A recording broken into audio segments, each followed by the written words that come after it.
Hello, everyone. Welcome to DCU Daily. Here we are at the beginning of the week. It is indeed Monday, and let's truly get ready for a week's worth of wonderful news, pop culture news mainly. But of course, the first thing we usually start with is box office report. We got to talk about Disclosure Day. I might give a little review, but we're mainly talking about that as well as a couple other box office milestones as well.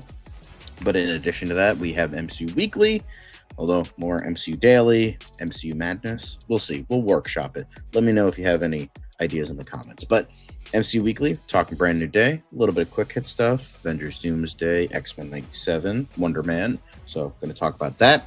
Then with Movie Talk Madness, we're talking about Evil Dead, which is very exciting for moi. And then a couple of Spielberg-related news with Disclosure Day. He's been giving a lot of interviews. So with all of that, he is going to be talking about a lot of interesting stuff, as well as another rich asshole buying a company and possibly merging them. So we're going to be talking about that. Then we have our quick hits. Then we have a mountain of DC news. We have tons of confirmations today. We have a lot of quick hits. We got some Paradise Lost news, which is insane. We've heard nothing, absolutely nothing about this show until now. So here we are talking about it. Finally, it seems like an eternity since we talked about it, but we have possibly some exclusive news in regards to that. Then the upcoming DC crime American victim, whatever the hell it's going to be called. We're going to be talking about that. The upcoming, what I like to call Superman's pal, Jimmy Olsen. That show. We're going to be talking about that. Then a little bit of Snyder, a little bit of Gunn. What did they say? We'll talk about it. Then a little bit about Batman Part 2. And then, of course, leading into the biggest stories of today is, in fact, Summer of Supergirl. They're going all over. A lot more confirmations in regards to what's happening in the movie, character stuff, that kind of thing. So all of that and more after this wonderful intro to let us know that we are indeed Knuff. Let's do this. It doesn't seem to matter what I do. I'm always number two. All right, mister, I need to paint my abs on to get nominated. You don't see Robert Downey doing that. You're kidding.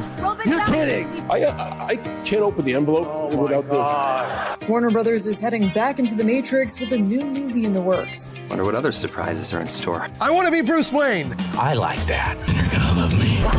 There's the shot right there. That. Okay, we don't need to see Corbin's. Right there. You look ridiculous.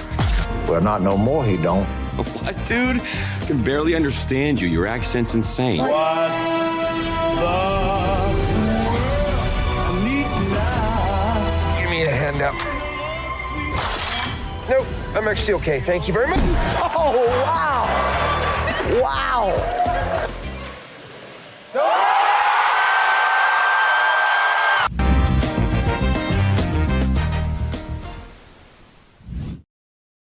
Hello.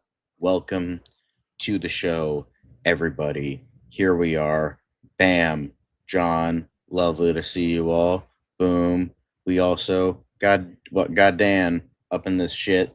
Dan, how are you doing today? I can hear you now. Wait, can I hear you now? I don't know. No, I'm here. Okay. Because Sorry. I just, the reason I didn't hear you before, I just downloaded a new browser. So I had to redo all my settings. So I went to Brave. I finally did it. I went to Brave, and take the plunge to Brave.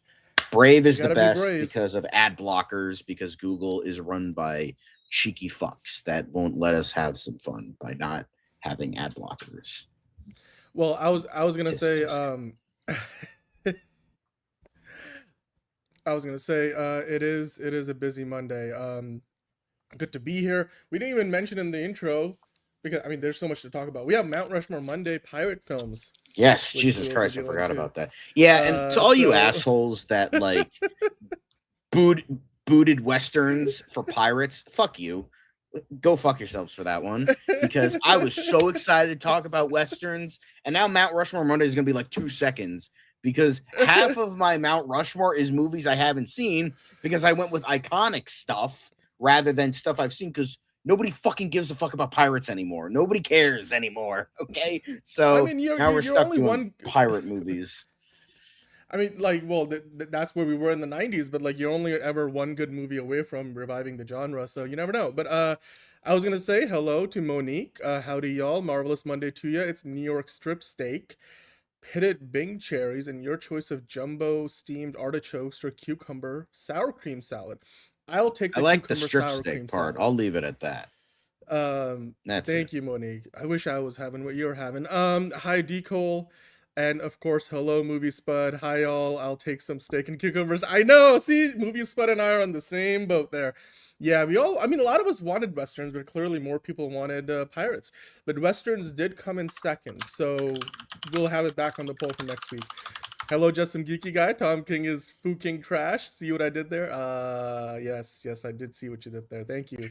I think over the past few days, we've had lots of John ranting on Tom King on the channel, so it's been fun.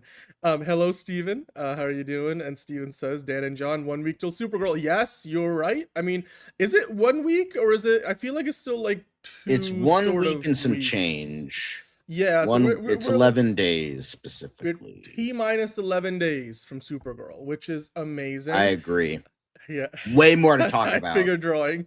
Pirates, no, Let's just got nothing to robbed. talk about. Dan's like Mount Rushmore is just like is so boring. Don't give it away. What's the whole point of the segment anyway? I'll say it's not boring, but I'll make my case when we get to it. All right, well, you know what? We usually kick off Monday shows with the box office report because the weekend box office is always worth talking about, especially this weekend. Steven Spielberg returned to the UFO genre, which is why we did a Mount Rushmore Monday last week with the UFO movies, and of course, Disclosure Day was the biggest movie of the weekend in North America. It opened to $44 million, which I believe was on the high end of what they were expecting it to. And when you look at the worldwide number, it was 93 million. What was really impressive, though, was Obsession. Obsession continues in its 5th week of release to do really, really well, to the point now that it's domestically the highest grossing horror movie of all time.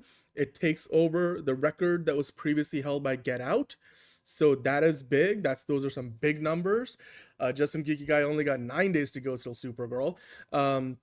Steven saying Man of Tomorrow and Batman Part 2 started filming. Yes, no, we've been talking about it. I'm sure we'll be talking a lot more about it as the week goes on. And yes, we are only 1 week away from Toy Story 5. Just Some Geeky Guy saying you've seen Disclosure Day. I actually didn't get a chance to see it yet. But I have been reading a lot about it.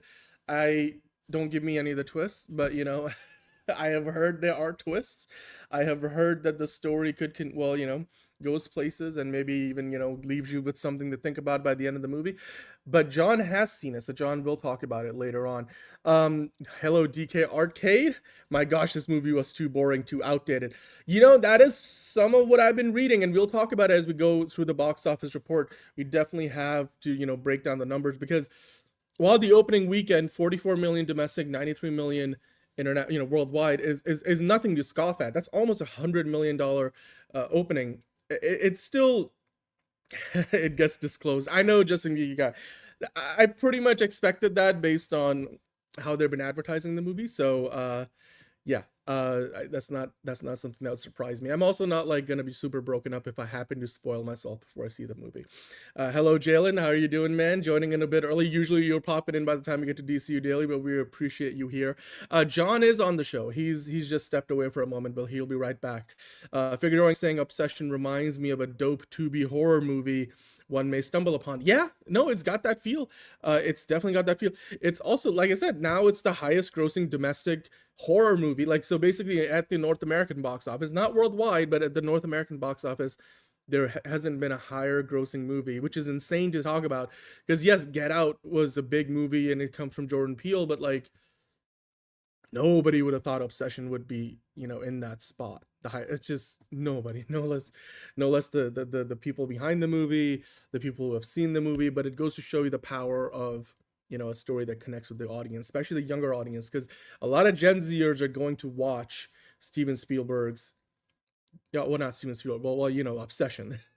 And not a lot of Gen Zers went to see Disclosure Day, which we'll get into later as well.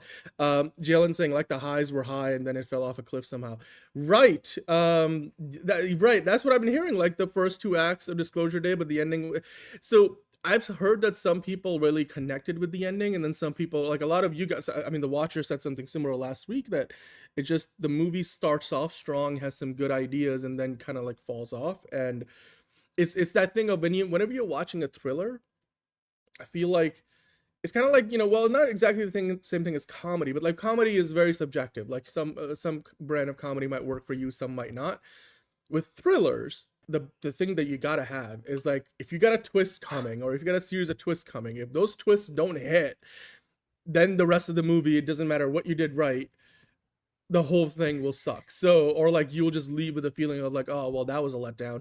So yeah, and don't worry, we're not going to spoil you guys with any of the twists for Disclosure Day. We're going to try to keep it spoiler free today, because there's some people who, like Figuring and myself, we haven't seen it yet. But John, I was talking about, you know, both Disclosure Day and Obsession. If you scroll down in this article for a moment, Obsession is now the highest grossing domestic horror, like at the North American box office, which is wild to think about, because it's topped Get Out, which isn't something that I think a lot of people would have thought would be possible, but here we are, especially in the year of our Lord 2026.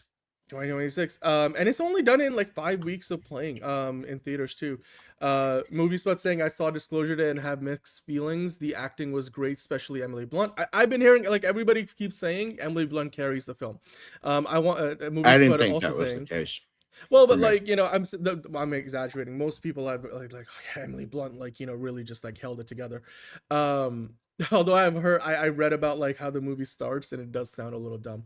I want to like it, but now I'd give it a 6.5 out of 10. Maybe need a rewatch. 9.5 for the cast and acting. Yeah. I mean, look, the cast and the acting, the folks in front of the camera, behind the camera, Coleman Domingo, Colin Firth, this movie has all the talent in the world. It's just the execution was always going to be the question. Figure Drawing appreciates your shirt. Where the hell did you come? Also, I can give a quick spoiler-free review if you want. Yes, we will. We will get to that. But if you can, you scroll down in this article. I just wanted to kind of look at the numbers, because Obsession trumping Get Out. But Justin Geeky guy saying maybe TikTok ain't so bad after all, after how it made Obsession blow up. Well, we're going to talk about it, because it's not just about TikTok marketing. It's also about the fact that Obsession beat Scary Movie in its second, third weekend, while this has been out for a month, is just crazy. It's wild. Which is good. It's fuck Scary Movie, but like, I mean, also look, Backrooms. Like, look at the list here. You got Master of the Universe already sitting at number 5, and then I don't know where Star Wars Mandalorian. Well, there you go. Mandalorian and Grogu is number 6. So, it's just dropping like a rock. Spielberg should have made a Western. You know what? Well, I mean, that's what he he's is going to be doing next. One. Yeah, that's next on his list. Scary. Good for you. Your region is saving you from probably garbage. Not missing anything. And then John, if you switch over to the worldwide numbers, which we talked about briefly, obviously North America, I think 44 million is nothing to scoff at. 93 million, you know, like I was mentioning earlier, it gives you a near $100 million worldwide opening. That's not bad at all. Yeah, it's probably one of the bigger and the budget is, by the way, 115, I believe. So I mean, it's gonna probably be profitable. I mean, you know, it depends on what kind of legs it has, and you know, you still have some good competition. Hell no fucking way. I'm a huge Evil Dead fan, but the thing about Evil Dead is that it's a very niche horror franchise. It's never been big. Yeah. It's not going to be big. Obsession and Backrooms are, because their connection, they have the connection to YouTube. As you mentioned, they have the TikTok thing. Evil Dead, it's absurdly violent. It's very weirdly like portrayed, because it's like it has a lot of horror and comedy elements, even though the Raimi movies were more comedy than horror, mainly Evil Dead 2 and Army of Darkness.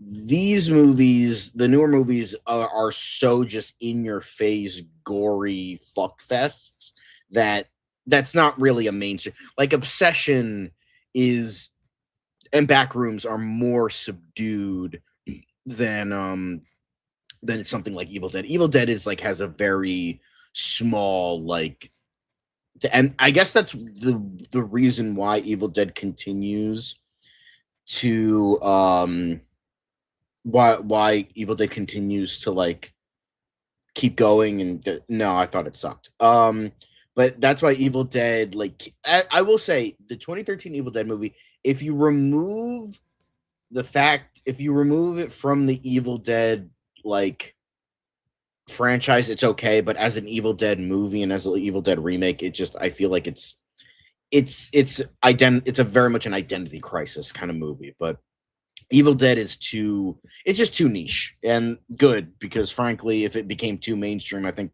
that's when it would go into the shitter. So it's good that Evil Dead hasn't gotten to that, but like, like Halloween and Friday the 13th and that kind of thing. So, Yeah. Well, I know a lot of people like it, and that's fine. Like, it just goes to show that like pretty much every Evil Dead movie has been well liked by someone. Like, for me, like, again, would I ever watch it again? Probably not. But like, if I was having like an Evil Dead marathon, I'd be like, I'll throw it in there. It's not good, but like, whatever, it's fine. It's still Evil Dead to the point that it calls itself Evil Dead. It's just, for me, I think something like Evil Dead Rise just really worked with how it structured everything. Well, I think Evil Dead 2013 didn't.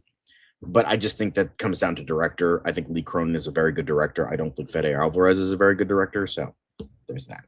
Well, speaking of Disclosure Day, like I was saying earlier, near $100 million opening, you would think is a good place to start off with. But next week, Toy Story 5 comes out. Toy Story 5 is expected by most industry insiders and, guys who basically organizations that track box office.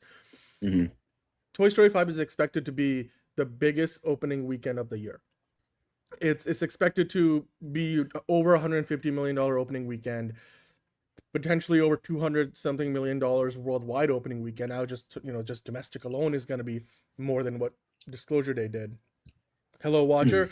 And yeah, I mean, we'll talk about more DC stuff later, but yeah, I mean, and the week after that, Supergirl comes out, then you got Minions and Monsters. So between what's out there now with Obsession, Backrooms, and even the Stop That Train, which didn't do all that well, but niche audience. But you still have Master of the Universe. You still have a bunch of other good competition, like Scary Movies still making good money. But Obsession and Backrooms were driven by Gen Z audiences, which we know make up a good majority of the people that go to the movie theaters today. They're not the only generation, but they make up a good chunk of it. And movies have always needed to appeal to the younger audiences, especially in the summer movie months, because that's how you make your money. That's how you make a blockbuster. I mean, Steven Spielberg is the man who helped create the idea of a blockbuster in the first place, but a lot of people, like you guys in the chat, some of you, not everybody, but some of you, who have seen the film, as well as a lot of what I've seen online, the sentiment tends to be the younger the audience member, the less they feel in tune with the themes of this movie. And I've even seen like people talking about how and this is something that I was concerned about, that maybe we've gotten to a point now where Steven Spielberg's, like, where he lands on this, and clearly like what he's doing here, all good, Watcher. We'll definitely see you on the show later. But like, Steven Spielberg's ideas around this subject matter feel outdated, and because he's infused his ideas into the film, the movie feels outdated for a lot of people. It's like, it starts off great, but then it kind of drops off. And that's where I think this movie will have a problem being financial. Look, it could probably break even, but I don't know how much profit it's going to make. Because if you go to the next thing here for a moment, John, you look at the Chinese audience, it opened in third. The Furious, opened at number 1, which, by the way, we'll talk about later. James Gunn took his Man of Tomorrow crew to go see over the weekend, as they don't usually shoot on Saturdays and Sundays, so it looks like they went and saw a movie together. And then DRU, which is a local film, opened in second. Disclosure Day opened third in China. And now if you go to the next thing, John, the concern becomes, if you look at the top 10, Disclosure Day has made 44 million domestic, worldwide 93. Obsession is hot on its heels. There's Backrooms right there. Michael is still, doing some, good business considering how long it's been playing. It's been playing for like 2 months now. But there's another example. There's two examples on this top 10, which are also worrisome, right? Because 2 weeks in, Master of the Universe has dropped to number 5. Meanwhile, Obsession and Backrooms in respectively, 5th and 3rd weeks at the box office are still ranking higher. Scary Movie is still doing relatively well for a second weekend, still in the top 3. Then you got Mandalorian and Grogu, which 4 weeks in is sitting at number 6, right? Disclosure Day is currently in its opening weekend. My thing is, Disclosure Day is currently going to be trending based on the audience that is going to see it. It's trending more in the direction of Mando and Grogu and Master of the Universe, which we have seen like take a big dip, versus what you were seeing with Obsessions and Backrooms. And I actually found this like really cool. I get some newsletters from like the Wrap, and one of their premium features, they give you some like extra analysis, and they give you some demographics on who's going to see these movies. And I think there's something interesting in there, and I won't spend too much time about it because like numbers and stuff can get boring really quickly. But reading this article real quickly. The oldest, so here's the paragraph. So more older people are going to see this movie, and therefore I feel like, Mando and Grogu and Master of the Universe are probably where Disclosure Day is going to end up versus Backrooms and Obsession. So Spielberg's original sci-fi film Disclosure Day, his first summer opening since 2016's The BFG, topped the box office with a solid $44 million domestic opening weekend, but did so with an older skewing audience according to Rap Pro.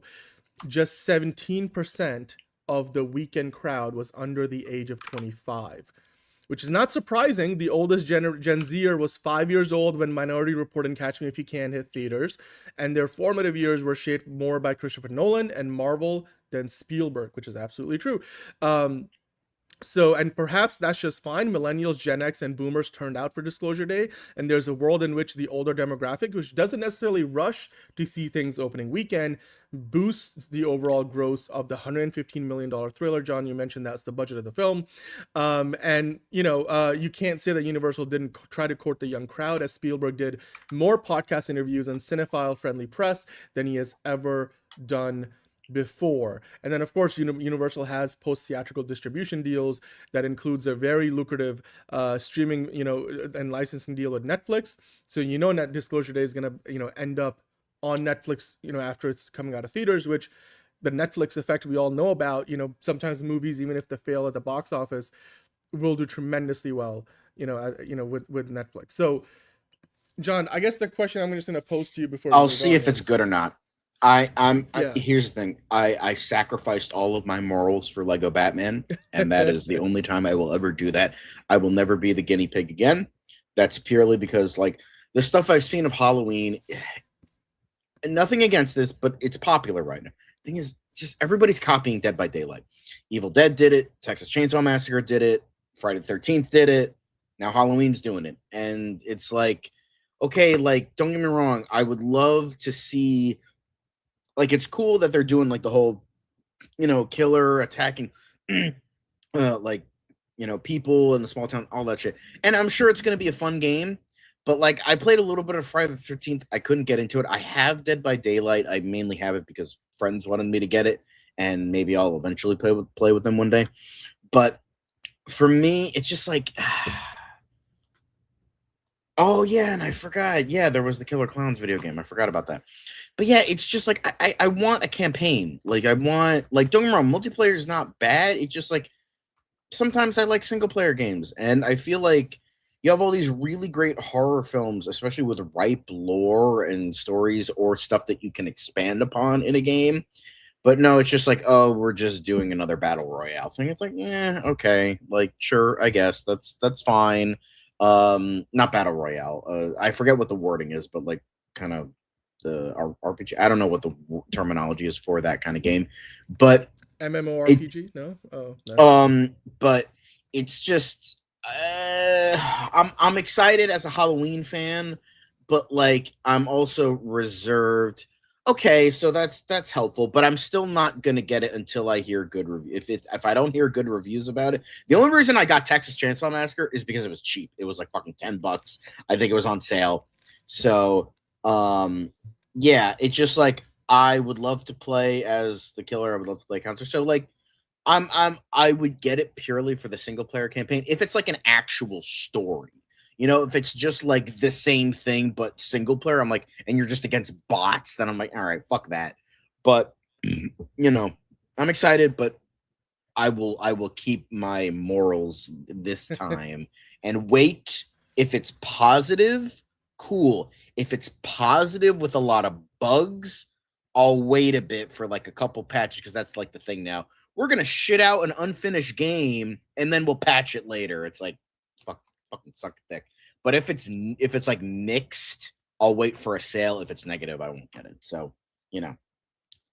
No, stop fucking paying for shit. Just do that. Okay, Rob sucks your dick for games. Don't do that with me. All right, get the fuck out of here with that shit. Come on now. Anyway, but I'm relatively excited for it, but just I'm little heebie-jeebie. I'm a little iffy about it. That's all. Okay. Well, to kind of wrap up the Disclosure Day conversation, I was just going to ask you, John, based on the numbers I just put out there, do you think, like, we were talking about at one point, not too long ago, we were like, oh yeah, Disclosure Day could be $1 billion movie, but it's with how much money it's already made, and then the fact that there's. Well, I never thought it was going to be a $1 billion movie. I thought I could see this getting like 400 mil, maybe 300 mil. Yeah. I think that's a good. Like, I think it can maybe make double. It'll be. But like, do you think it's going to be enough to be profitable? Because if they spend 115 making it, and then let's imagine another 50 or 60 million marketing it, I would say the break-even point you're probably looking at around 250. I could, yeah. I think it'll break that, because especially it did better overseas. It did better. Not by a lot, by like $6 million, but it's still a little bit more. So that's something I think maybe it might get with international audiences. So we'll see. But yeah, I think I could see it happening. I'll be optimistic for this one. Yeah, I mean, I'm hoping. Well, the Odyssey is gonna have a much better time at the box office. Like, I don't think Disclosure Day is DOA. It's not DOA. It feels like it's too much fucking money in its opening day. Now, if it was like less than 50 million, like Masters of the Universe was DOA. That made less than 30 million on its fucking opening day domestically, and I'm like, yeah. That shit's fucking DOA. But by the way, I think Toy Story 5 is a little more than a cash grab, because its premise is more promising than any Toy Story movie since. And Brand New Day is too far. Brand New Day comes out July 31st, almost. It will be a full month after the fact. That's not going to destroy it. I would more worry about like what it's going to do to Supergirl and even Minions box office than anything else. Toy Story 5 is probably going to be the highest. That's going to break all kinds of records. It's a shame because it's a fucking milked cash cow sequel, but Well, no, Amazon has said that Master of the Universe for them is successful, and they expect to potentially be doing more with it. I think Amazon's doing the right thing. They're taking a long approach. Watcher, I think your bias is showing. I think it's because you liked Masters of the Universe and you didn't like Disclosure. You're saying that Master of the Universe is not DOA, but Disclosure Day is, even though Disclosure Day made way more profit on versus revenue and profit, because Master of the Universe cost way more to make and made way less, and there was that as well. So yeah, I mean, Amazon is going to recoup with Prime Video and all that, but like in terms of the theatrical, yeah, it's DOA. Sorry, like just because it's getting a sequel doesn't mean it's not DOA. No, I'm not gonna say that either of them. I'm not saying either movie is dead on arrival, because I think both movies. Look, here's the thing: Master of the Universe costs way more to make than Disclosure Day, and it's making less money than Disclosure Day. It's also been out for 2 weeks, and the second weekend drop is not pretty. So nope. It's not dead on arrival. It's not as bad as what was that Ryan Gosling? The Fall Guy. nothing is gonna be as big of a flop as Fall Guy. Fall Guy was such a big flop. This is Georgie, by the way. Cricket is down here too, but the Fall Guy was such a big flop that they put it on Peacock the week after it came out. I've never seen a movie like a big summer blockbuster that they were touting from the Oscars onward, with Emily Blunt and Ryan Gosling, and Aaron Taylor Johnson as well. You know, it goes from big movie summer blockbuster to streaming literally in 7 days. So, but anyway, I think Disclosure Day, I think for me, it's just the only hope that it has to really be able to like break even financially, because I think 250 and 300 is going to be hard to hit. 250 to 300 million worldwide, unless those older audiences, when I say older, I mean like millennials, you know, Gen Xers and boomers and stuff, basically the audiences that Steven Spielberg, you know, has always relied on. If they didn't show up to opening weekend, but will show up later on, like they were saying, like, you know, Gen Zers are more likely to show up on opening weekend, like the younger folks, whereas other, because like, you know, you grow up on Marvel, you grow up on Nolan movies, it's all about like, you know, you need to go see it opening weekend. Like, so it's just, I think on that point, I feel like Disclosure Day could have some legs. It's just okay. Most people in your circles thought it would do. That's a very small circle, because this is not DOA reception wise. It has like 80% on Rotten Tomatoes, 74 like audience wise. Yeah. I've seen all things. People in my circles, people outside of my circles. Mainly people in my circles love the movie. People outside my circles, it's mainly mixed. I've seen very positive reviews. I've also seen very negative reviews. It's a very, very, very mixed movie. It's a very polarizing movie. However, it's not DOA reception wise. That is actually factually incorrect, because you're just going off of your personal bias, which we tend to do from time to time. It's like that's how it is. You know, I'm just saying, like, your circles aren't the thing. That's why I always try to be very specific. I'm like, well, the people I know, they've done that, and then I've seen stuff on Letterboxd. I've seen, you know, stuff on IMDb, stuff on this. You know, I try to like get a handle on this because I'm curious what people are thinking and all that. So, you know, it's just, that's just how it is. It's not DOA reception wise either. Yeah. I mean, I think Universal will, given this a Spielberg movie, they're not going to do what they did to Fall Guy. They're going to keep, and by the way, Fall Guy was like, it didn't even make like 10 million. I feel like it was really, really bad. So they're going to keep this in theaters. I mean, Disclosure Day, given that they're expecting an older, you know, leaning crowd, and I don't mean like 50-year-old people. I mean, I'm sure. By the way, I would just like to point out the Fall Guy made 181 million on a 125 budget, so it didn't bomb that hard. It still made like a marginal profit. It's about break even. It's not. I mean, if you do the marketing budget, like it probably didn't break even in theaters, but like post theatrical, they probably made some of their money back. You know what? We'll go to MC Weekly soon, so yeah, we'll make sure. But before we end box office report, also one more fucking goddamn thing. We keep like putting this off.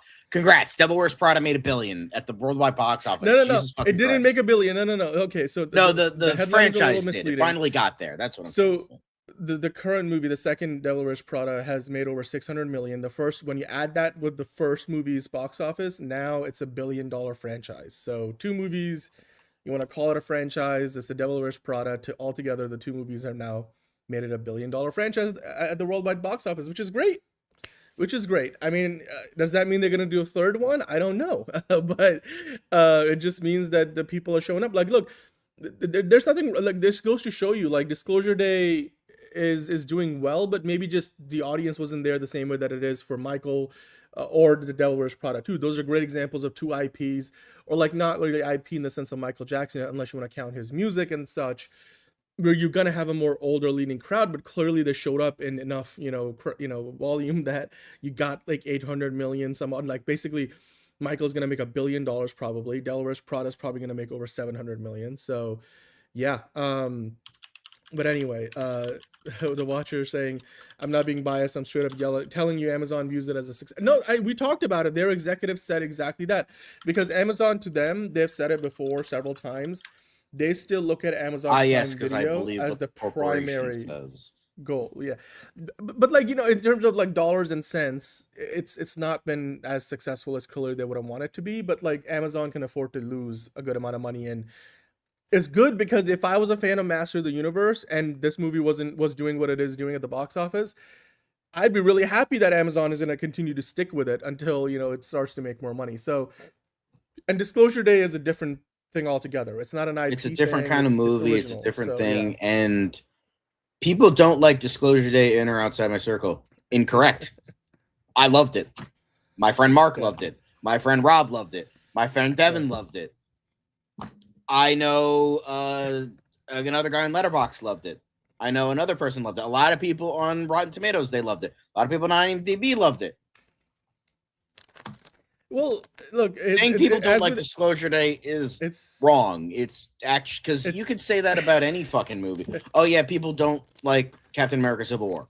That's not right. Just because I don't like it doesn't mean I say, oh yeah, people don't like it. That's not correct. There is literally a movie out there for every single person on planet Earth. I am sure you can find someone that unironically thinks The Room is a 10 out of 10 movie, genuinely. I'm sure there's some fucknut out there. His name is Tommy Wiseau, but, there's somebody else out there that probably thinks that movie is a genuine 10 out of 10. Now, it's fine. It's just like when you say these things as objective fact, it's just not correct. Like, if you don't like the movie, that's fine, but don't try to say things like they're objective fact and think, oh, that's be all and end all. That's just not right. There you go. Boom. Yeah. I love Kingdom of the Crystal Skull. Like, I genuinely think that's a pretty good movie.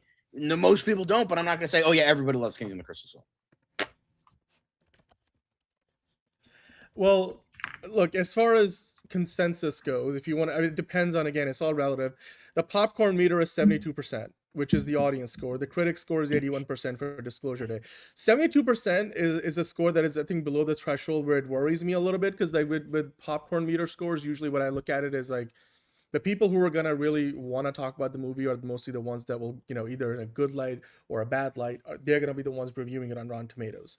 Most people don't care to like, oh yes, I'm going to go write on Rotten Tomatoes what I thought about the movie and therefore rank it.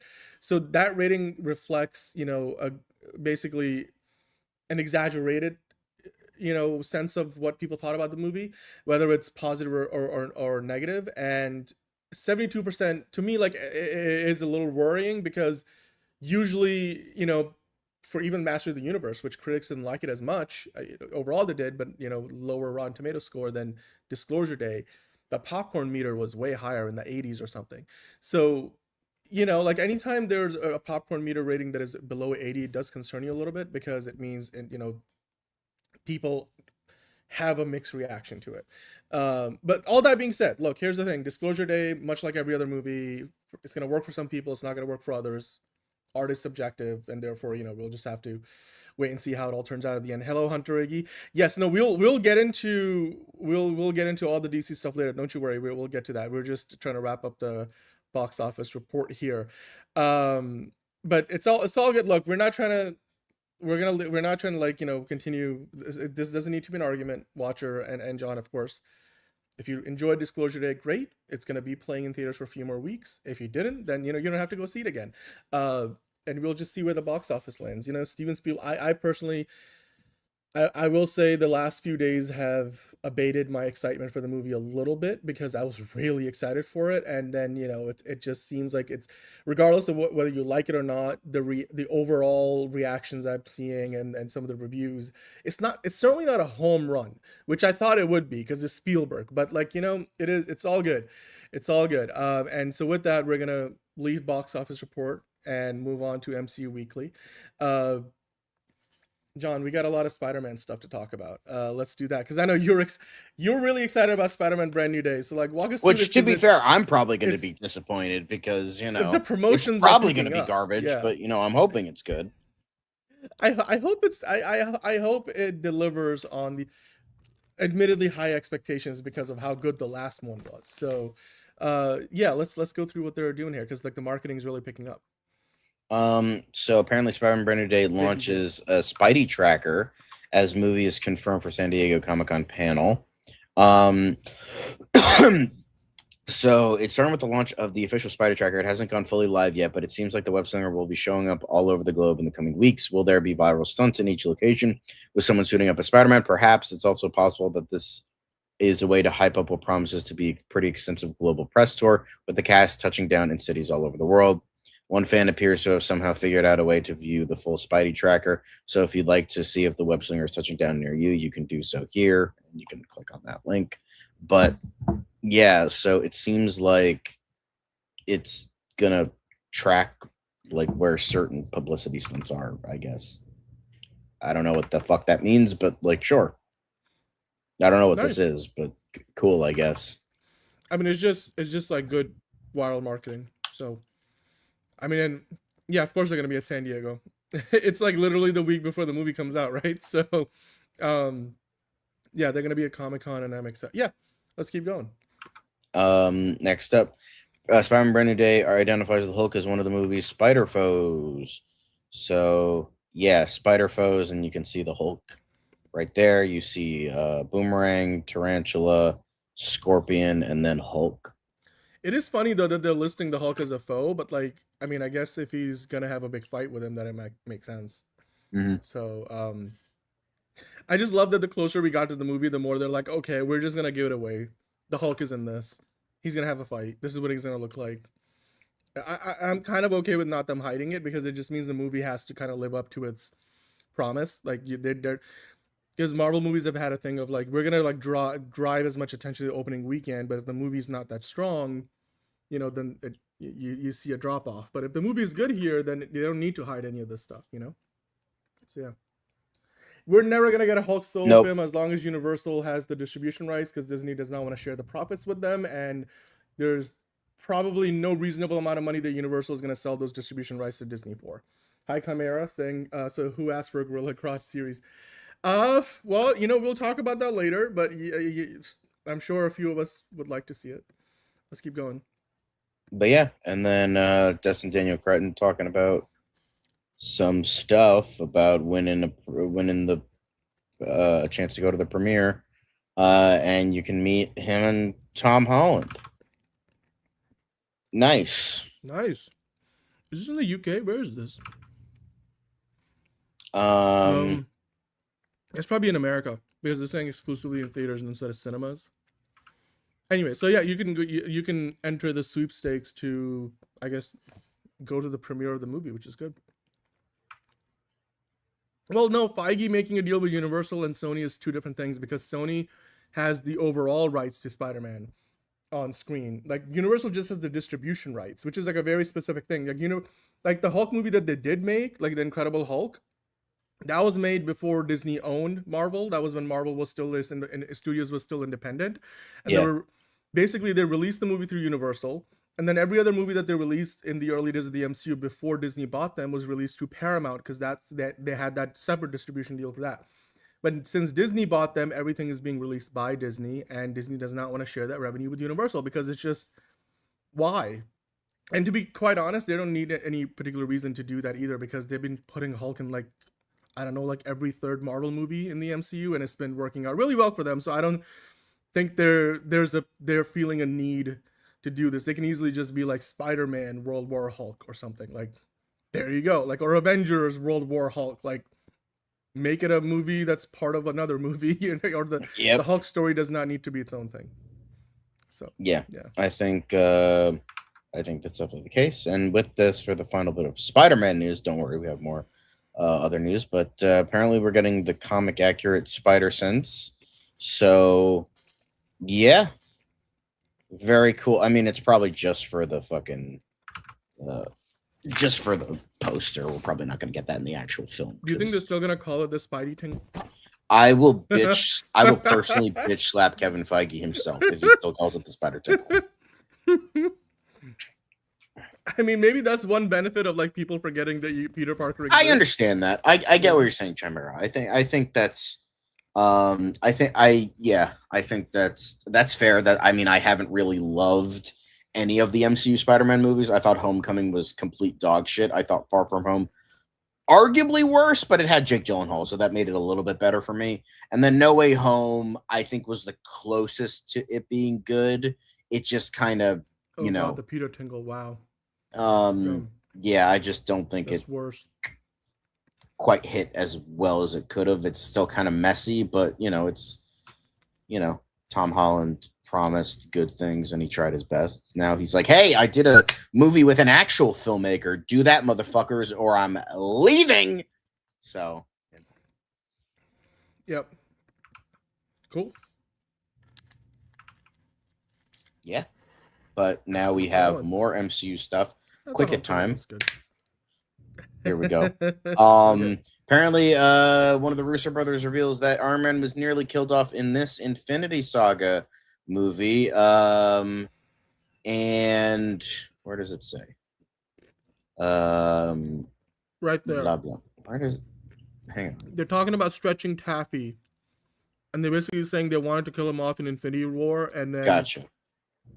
Because I was like, I need the right quote. Okay, there we go. Yeah, they didn't think that you could stretch it long enough to like basically not have him in Endgame at all, or somehow maybe use time travel to bring him back. I guess they were probably like, oh, we need Iron Man to invent time travel, so we can't kill him off in Infinity War. So I just hate feel like the Russo brothers are just feeling themselves up the ass. Oh yeah, we have to stretch the Taffy a little bit. I'm like, fuck you. You guys aren't like some highfalutin Oscar-winning great storytellers. Pull the Taffy a little bit, stretch it, see where it goes, maybe up your ass. But anyway, I'm sorry. This quote just pissed me off. I'm sure they were having fun talking about it, but yeah, you didn't kill off RDJ in Infinity War because you needed Iron Man to invent fucking time travel. Otherwise, the whole plot of Endgame would your shitty ass movie, your shitty ass overrated movie wouldn't have fucking happened. So, frankly, eat a dick. Anyway, Chris Evans reveals Avengers Secret Wars return as Insider 100% confirmed Sadie Sink's MCU role. But yeah, he says, so Chris Evans said this, I can tell you that I start work on the next one in a couple of months. I can't tell you how much I'm in the next one, but I'm in it. So he has confirmed he's going to be in Secret Wars, and that Daniel Rickman, I can confirm that Sadie Sink is 100% playing Jean Grey, which kind of sucks, but Kevin Feige hates us. So if she isn't, then all these insiders will have some egg on their face. So either way, somebody's getting cooked. Both. If I had to pick which one to rewatch, I'd say Endgame just for the last hour because it's fun. But both are crap. Both are not good. But yeah. Next up, X-Men 97 season 2. We finally know who's playing Polaris following Nev Campbell rumors.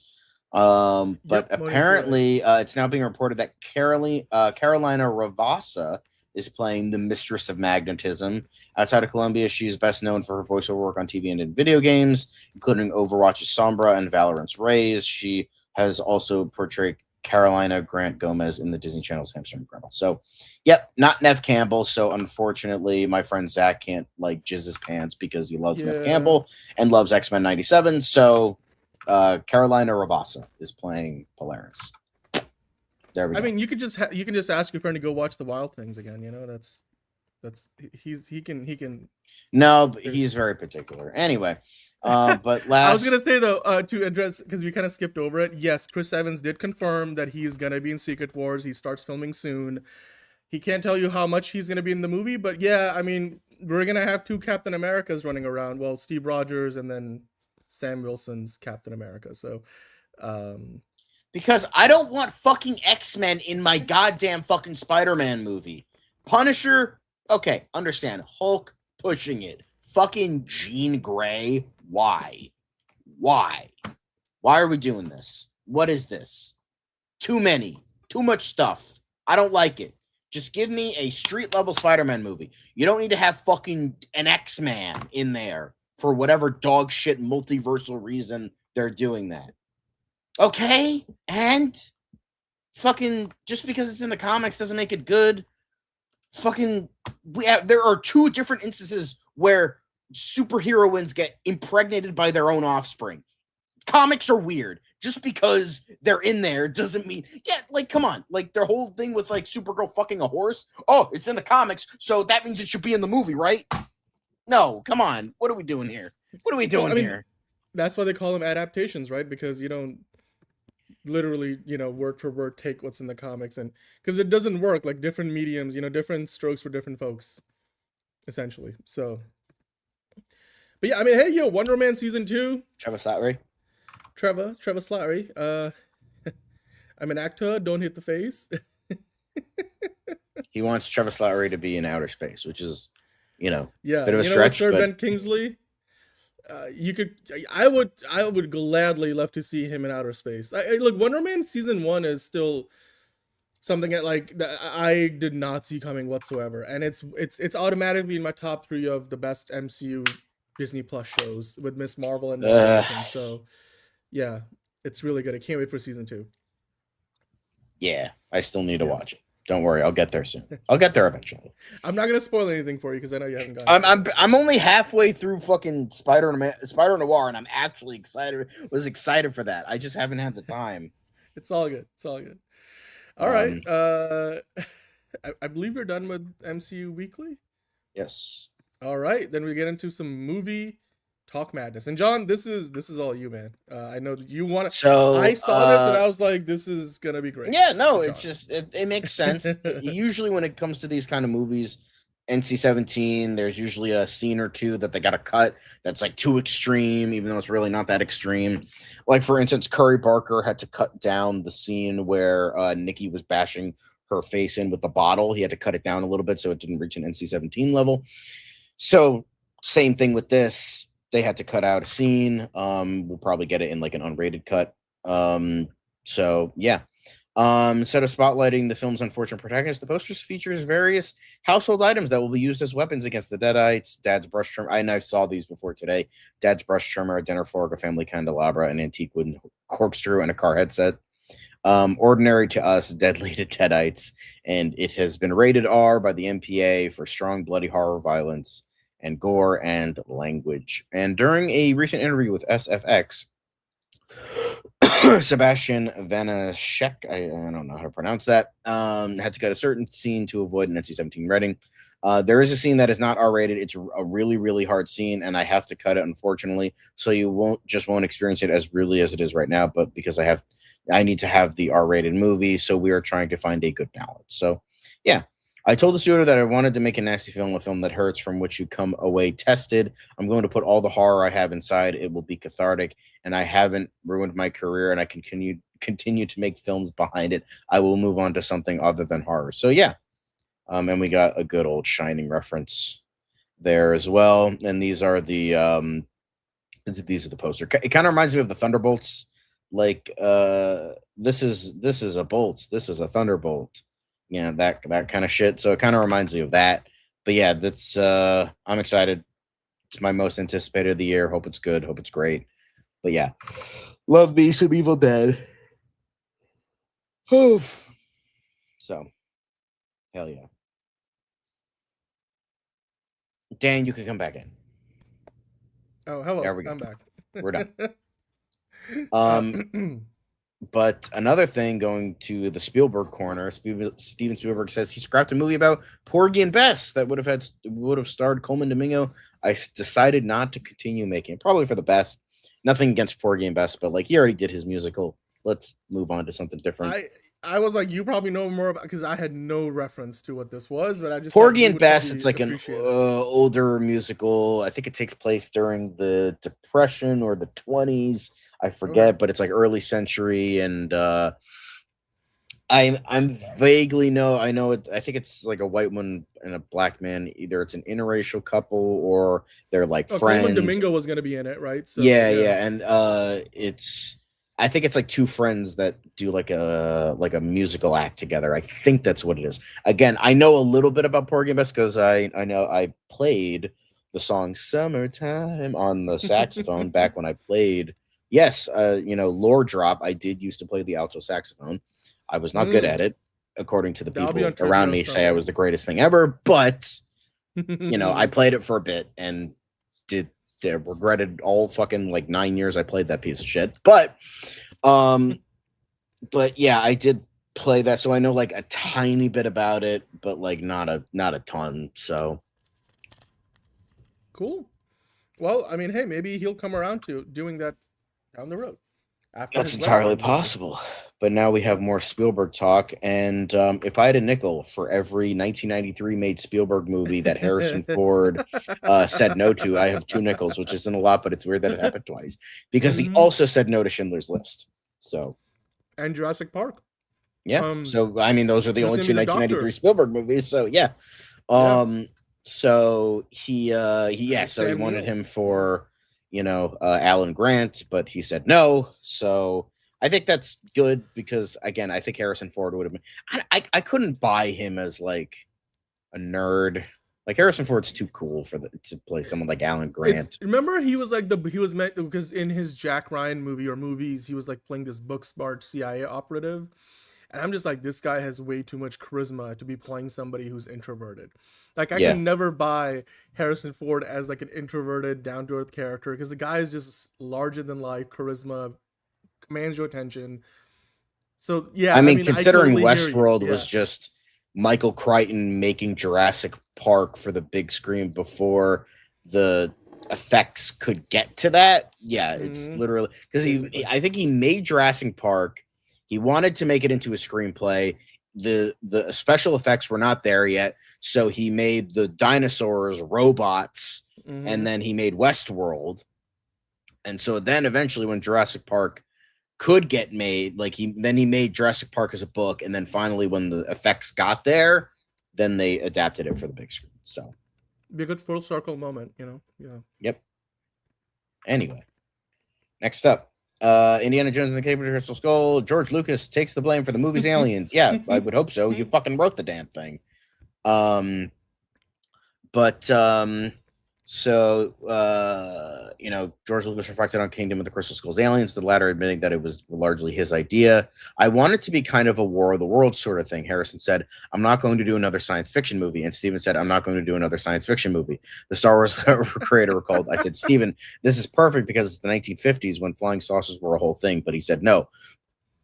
We did about 5 scripts, and finally Steve and I compromised. Look, what if they're not aliens, but from another dimension, to the space between spaces? Lucas added, revealing how one of the Indiana Jones franchise's biggest missteps came to be.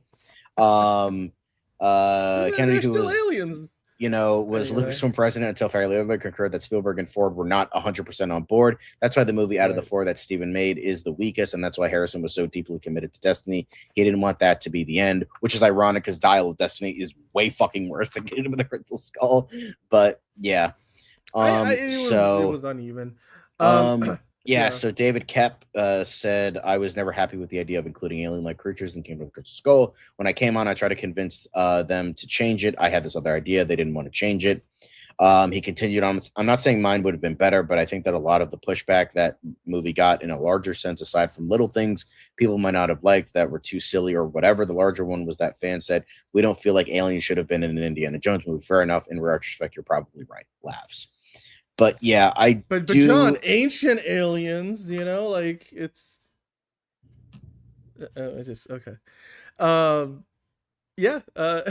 Spielberg and Ford did not want it. George Lucas was like, "Can we do somehow?" Yeah, and then it's like Dial of Destiny. They literally backpedaled on everything Kingdom of the Crystal Skull did, and then just did it again, aka Indiana Jones's Rise of Skywalker. Like, hello. Like, you literally backpedaled on everything and then redid everything. It's like, I'm sorry? Yeah. What? I can't believe they killed off his kid, like Shia LaBeouf's character. He's like went to war and died off screen. Like, wow. Mutt died on the way back to his home planet. That's great. Okay. All right. We got a quick stop here to talk about a business of Hollywood. I'm not going to spend too much time on it. But John, I do want to get your opinion. This is all for you, buddy. Once I go to the details, I'd like to see what John has to say. I'm sure he has interesting thoughts on this. But I woke up this morning and the first piece of news I saw was Fox has just bought Roku in a $22 billion deal. And I remember we talked about it like just last week that Roku had made it public that they were considering a sale, and their stock jumped, which obviously everybody wants to get in on the action before the sale happens so they can take advantage of. Usually the buying company is going to pay, well over the selling price at the stock market. So that's why a company that's being sold, the stock usually goes up because everybody wants to get in and then make a profit when the company gets sold. So that's what was going on. I just didn't think it was going to happen this quickly. So when it just seems like when Roku made this announcement last week, they were considering a sale. This was already in the works, and Fox was probably pretty far along on this. So, according to the Hollywood Reporter, the buy will combine Fox's sports, news, and entertainment content and the to be or not to be streaming service with Roku's connected TV platform, the Roku channel. So, this part of the news headline here or subheadline is has been kind of contradicted a little bit. If you go to the next article, later in the day, it was published that Fox's expectation is to keep the Roku channel and Tubi or not to be separate, even though they'll all be potentially under the same, they will be under the same umbrella. Now, obviously, Lachlan Murdoch, you see right there, one of the Murdoch brothers. He's not the same Murdoch. Who was the other Murdoch that just bought? Was it Vulture or something? That he just bought like New York Magazine. Know. Basically, like there's two Murdoch brothers. The one that just bought the New York Magazine company is the one who kind of got kicked out of Fox, and basically Lachlan, who just renewed his deal to like keep running the company for a few more years with Fox, he became like the heir apparent to Rupert Murdoch, who's created the whole Fox empire. And there was a whole there's a reason why the show Succession exists. It's about the Murdochs. You guys can read up on this. There's actually it's quite fascinating how it all played out in real life. But the point is, Lachlan Murdoch, who runs Fox, he was talking about that he sees this as a great deal, and this is Fox finally expanding. In fact, the whole reason why they had the whole fallout between the two brothers is because the other brother, who I'm going to figure out the name as I talk about this, basically he was not Lachlan, James Murdoch, who just bought that other business. I think it was Vox and all those New York Magazine and stuff. At the time he was running, when Fox got sold a lot of their their movie studio and all the other IP to Disney, James Murdoch was running Fox. Lachlan Murdoch didn't want to sell any of this stuff. He wanted the big empire to stay together. And James was kind of forced through the sale. He wanted to, be more streamlined. So Lachlan has never really liked the idea that they sold off the movie studio and all the other things that Disney got. So now, like, for him, this is like, maybe the first step in, again, expanding and while staying focused on news and cable, which is then sports, which is what a lot of Fox does. You got NFL, you got, the UFL and all these other, leagues. They got some MLS games. They obviously had the World Cup and all the other FIFA events in the US. So, and they have to be or not to be, and then you got Roku channel now coming into the mix, and I'm guessing what they're gonna do is they're gonna probably combine the tech stack for the two, kind of like what Paramount is gonna do with their services, Paramount Plus and Pluto, or not do Pluto. No, that doesn't actually work the same. And then you got HBO Max, so like they're gonna save a lot of money by putting all of it under the same, on the same technical basically foundation, so like all the behind the scenes stuff, the tech stack as they call it. So I'm guessing that's the kind of integration they're talking about here with the Roku channel and Tubi. They'll continue to be separate streaming services, but on the back end they're gonna like merge stuff. So yeah, all that being said, Fox now owns Roku, or is in the process of owning Roku. John, your thoughts on this? Fox as a company starting to expand again after that big sale to Disney years ago? Okay. Cool. I just thought it's fascinating because, again, it's like Lachlan Murdoch never wanted to make that, because if he was in charge, Disney would have never been able to buy all that stuff from Fox. And yeah, it's just, if you guys follow the Murdoch story, the family, then this is, probably not the last you'll be hearing about Fox doing things and like acquiring, because that's how Fox grew in the beginning. Like they bought a lot of their, other companies that they also established a bunch of businesses. They just launched like the Los Angeles Post, like the New York Post equivalent on the other side of the country. Newspapers is like where Rupert Murdoch started out in Australia in the first place. So interesting stuff. And we'll see how it changes Roku. But to be or not to be. That's such a dumb. No matter how many times you say that joke, it will never be funny. It will. It will. I will find a place to make it work. In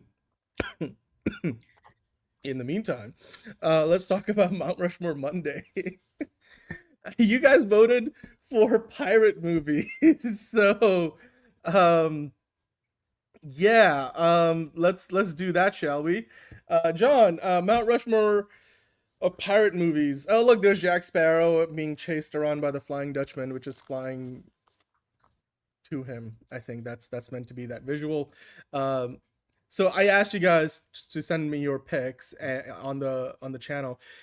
Only Monique sent her picks. It's just kind of funny, like how the winning pick in the poll didn't get that much interest. But hey, you know what? If you guys have any picks for your Mount Rushmore, drop them in the chat or in the comments after the live show. John, we'll go through your picks first. Your Mount Rushmore of pirate films. I don't know why The Thing is here, because that's not a pirate movie. What the fuck? Oh, hold on, I'll fix that. I don't even know how that ended up there. That's anyway. Weird. So continue. So that's so weird. The obvious one, the thing that one of the actual movies I've seen, because I was going for more iconic stuff of like stuff I have and have not seen. So Pirates of the Caribbean, Curse of the Black Pearl, the best out of those 5 movies. Honestly, the only really good one. And that was the one that essentially reinvigorated the pirate like zeitgeist into like the world of movies again. Like Jack Sparrow is now the guy. Whenever you're imitating a pirate now, you're gonna either go with Yar or Jack Sparrow. Like that's one of the two, and we'll get to that soon enough. So and it was a great movie. It was one of those things that shouldn't have worked, but somehow did. You had a great director. You had Disney essentially giving Gore Verbinski carte blanche to do whatever the fuck he wanted. And it's like, oh yeah, let's make a movie based on one of our rides. That'll go well. And it somehow fucking worked.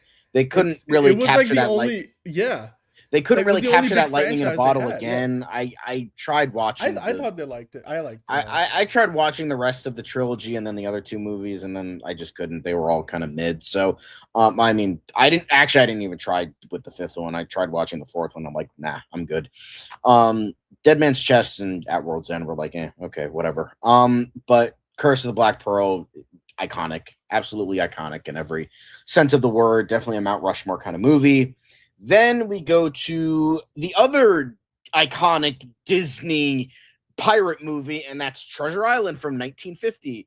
Now, as I was saying before, Treasure Island is prior to Jack Sparrow, whatever we thought of a pirate, we'd be like, yar, matey, we're finding some treasure. We're going to go find doubloons and booty. And that came from this interpretation of Long John Silver. Literally an entire like idea of what a pirate is came from Treasure Island from 1950. Now, the 1934 version is also pretty iconic, but in terms of with these, there's been many icon. I mean, I almost put Treasure Planet because I have actually seen Treasure Planet. But, I was like, you know what? Let me put the more iconic version on this list. Robert Newton as Long John Silver he was the iconic pirate. Like that was the idea of a pirate. So it was because of that. It's considered arguably the best adaptation of the source material. I mean, I'm sure that's up for debate, but I was like, let me go with the one that was the most iconic because that seems like a Mount Rushmore kind of movie. And then the next one was Captain Blood. This was one of 2 Errol Flynn pirate movies, the other being The Seahawk. I was kind of going back and forth, but many consider Captain Blood the better movie, so that's the one I went with. And this was kind of Errol Flynn, more so known as being the best Robin Hood. This was, classic swashbuckling tale, considered one of the best pirate movies of all time, along with The Seahawk. So, it's I wanted to include that, and then I was like, let me have the modern idea of a pirate, because a lot of people forget that piracy still technically exists. Not like pirating a movie. Technically, anyone who's done that is technically a pirate, but I mean like Somali pirates, and essentially probably the most like modern iteration of we get to a pirate movie is Somali pirates in Captain Phillips. So I was like, what, that's kind of like, these are all like older swashbuckling pirates, like romanticizing the idea of piracy, while Captain Phillips showcases that not only is piracy still very much alive, but it is bad, dangerous, fucked up, and very, very scary. Like, we have very much romanticized the idea of piracy, like, because pirates were horrible, disgusting pieces of shit that rode the high seas and killed lots of people, raped lots of people, and were overall very horrible people. And I feel like Captain Phillips is definitely the closest idea of like what piracy, at least in a modern context, of what really it was. So, and I think Captain Phillips is overall a great movie. Paul Greengrass is a great director. Tom Hanks does a magnificent job. And then, of course, we have the meme of 1,000 words. I'm the captain now. So, there's that as well. John, look at me. I'm the captain now. Yes, I heard that because it was Paul Greengrass. I heard because it was Paul Greengrass that he like asked Tom Hanks, "Are you willing to jump from one container to the next while we follow you with a cameraman right behind you, and the whole movie is gonna be shaky cam?"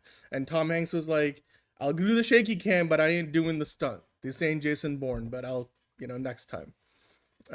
Anyway, so yeah, so these are my movies. I've only seen 2 of them. I've seen Pirates and I've seen Captain Phillips. I have not seen Treasure Island and I have not seen the Captain Blood.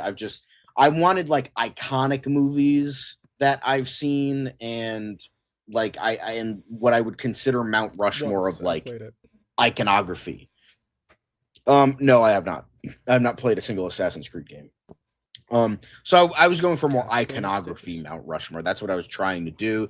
You have what reinvigorated pirates in our modern world, because now whenever like someone like around our age thinks of pirates, they think of the rum is always gone, Jack Sparrow, ooh, that kind of thing. Drink me up, Hardy's yo. What was considered like the iconic pirate prior to Jack Sparrow was Long John Silver, specifically in this adaptation of Treasure Island. Captain Blood is considered one of the best pirate movies of all time. And then Captain Phillips showcases what? Is Hook a pirates movie? I was like, when I was looking up iconic pirate movies, Peter Pan came up a lot, but I'm like, I don't really consider those pirate movies. Not really right. It's fair, right? They're not from the the pop culture idea of the pirate. It's from the adversary of the pirate. So I don't think that counts. But the fact that Treasure Island and Captain Blood were like movies that came out 50+ years ago, when Pirates of the Caribbean started coming out, goes to show you it was a dead genre. Like, I mean, and there was a bunch of them that came out in the 90s and 2000s that, I mean, Cutthroat Island, which I think is on Monique's list, that was the thing that killed Corelco. Was that the company that it killed, I think? Yeah.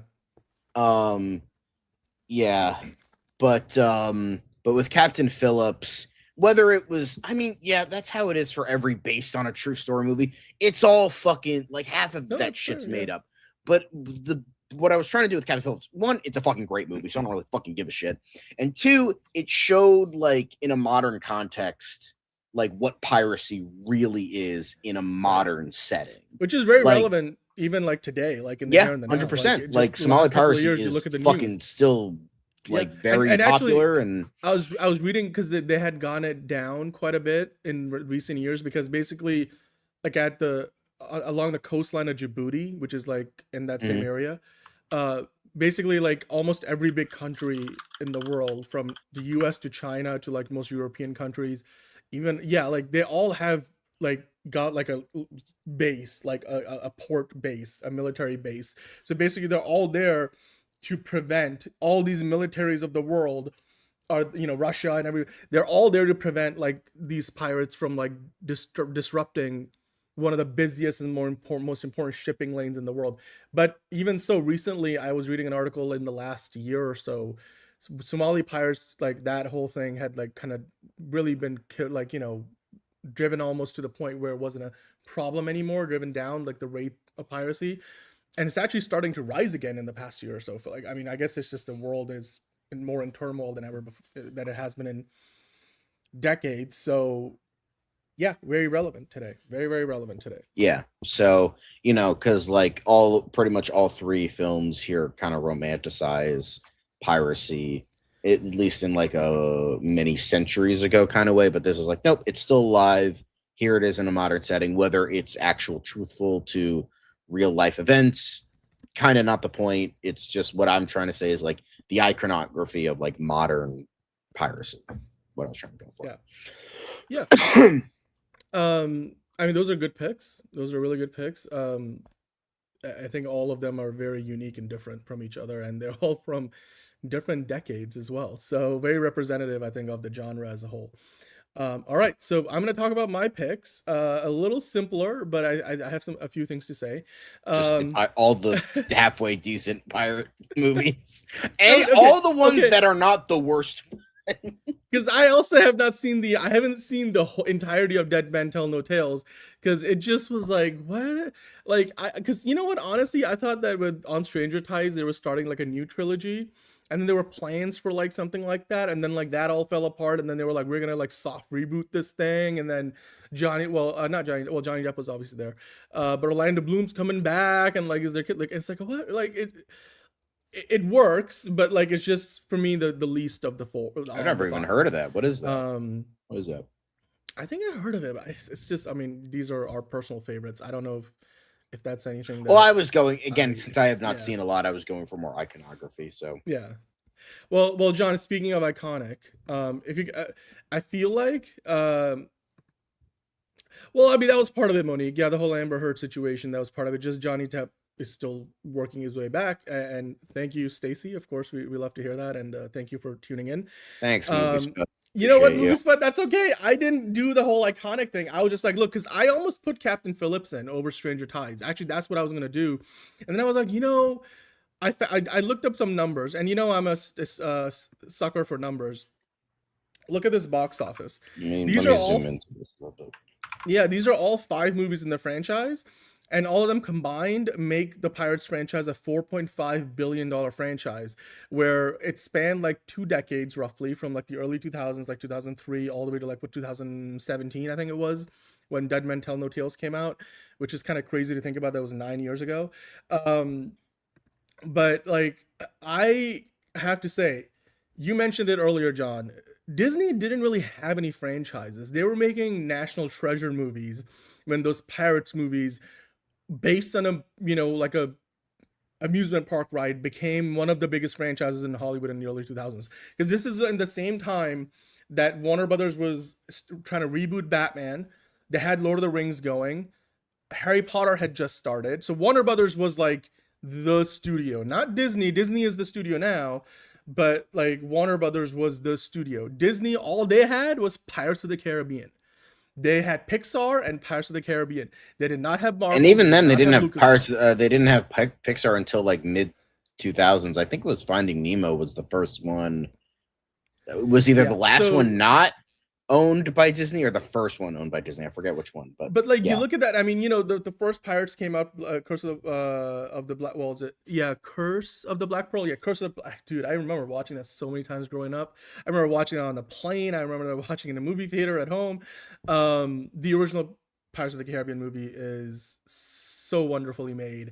It's every bit as much of a Disney movie as it is like a really well made proper Pirates movies. Also, in general, I don't know as much about the 5th one, but all the way up until like the 4th one, these movies are like it's kind of like when I like to say like the Transformers have never looked good than when Michael Bay was doing Transformers, because Michael Bay, like whether you like the movie it's or not, he made Transformers feel like the biggest thing. Like those Transformers movies were going head to head with superhero movies and stuff, like the it genre of the moment. Whereas ever since then, it's kind of struggled. Like, and even though Bumblebee was a better written movie, it didn't make nearly as much money. So these Pirates movies, they had actual like old restored or like just they literally built those ships. Like they weren't just doing like volume sets. They weren't shooting them on green screen, blue screen sets and doing digital set extensions. Some of the stuff they would, but they actually had these huge ships. They rebuilt those British ships, the pirate ships. They put them on the water. And those things were much bigger than any ship that Christopher Nolan put out on the water and put his actors in for the audience. And they were shooting on this stuff for real. Gore Verbinski is an amazing director. These things, look, Pirates movies are some of the most expensive movies ever made. I think on the low end, the budget was like, for one of them, I think maybe the original was like less than 150 million. But on the high end, on Stranger Tides, was made for over $400 million, depending on the source that you get your information from. And I mean, thank you for the details on Ice Pirates figure drawing. I haven't seen it, but I'll have to I've never even heard of it until now. So yeah. Yeah. And so I appreciate the Jeff the Land Shark.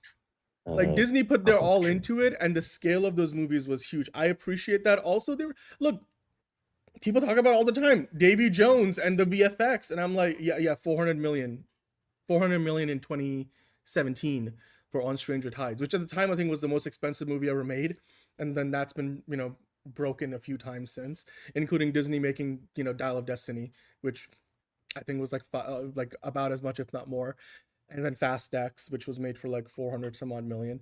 And I don't know if you count the Justice League movie as one big thing, the Snyder Cut and whatnot. But anyway, the point is, I love Dead Man's Chest. I thought Dead Man's Chest is still the highest grossing of the franchise. And then On Stranger Tides is the second highest. Those two are the billion-dollar movies in the franchise. And you look at the numbers all across from 1 through 5. Even the fifth one made like $800 million.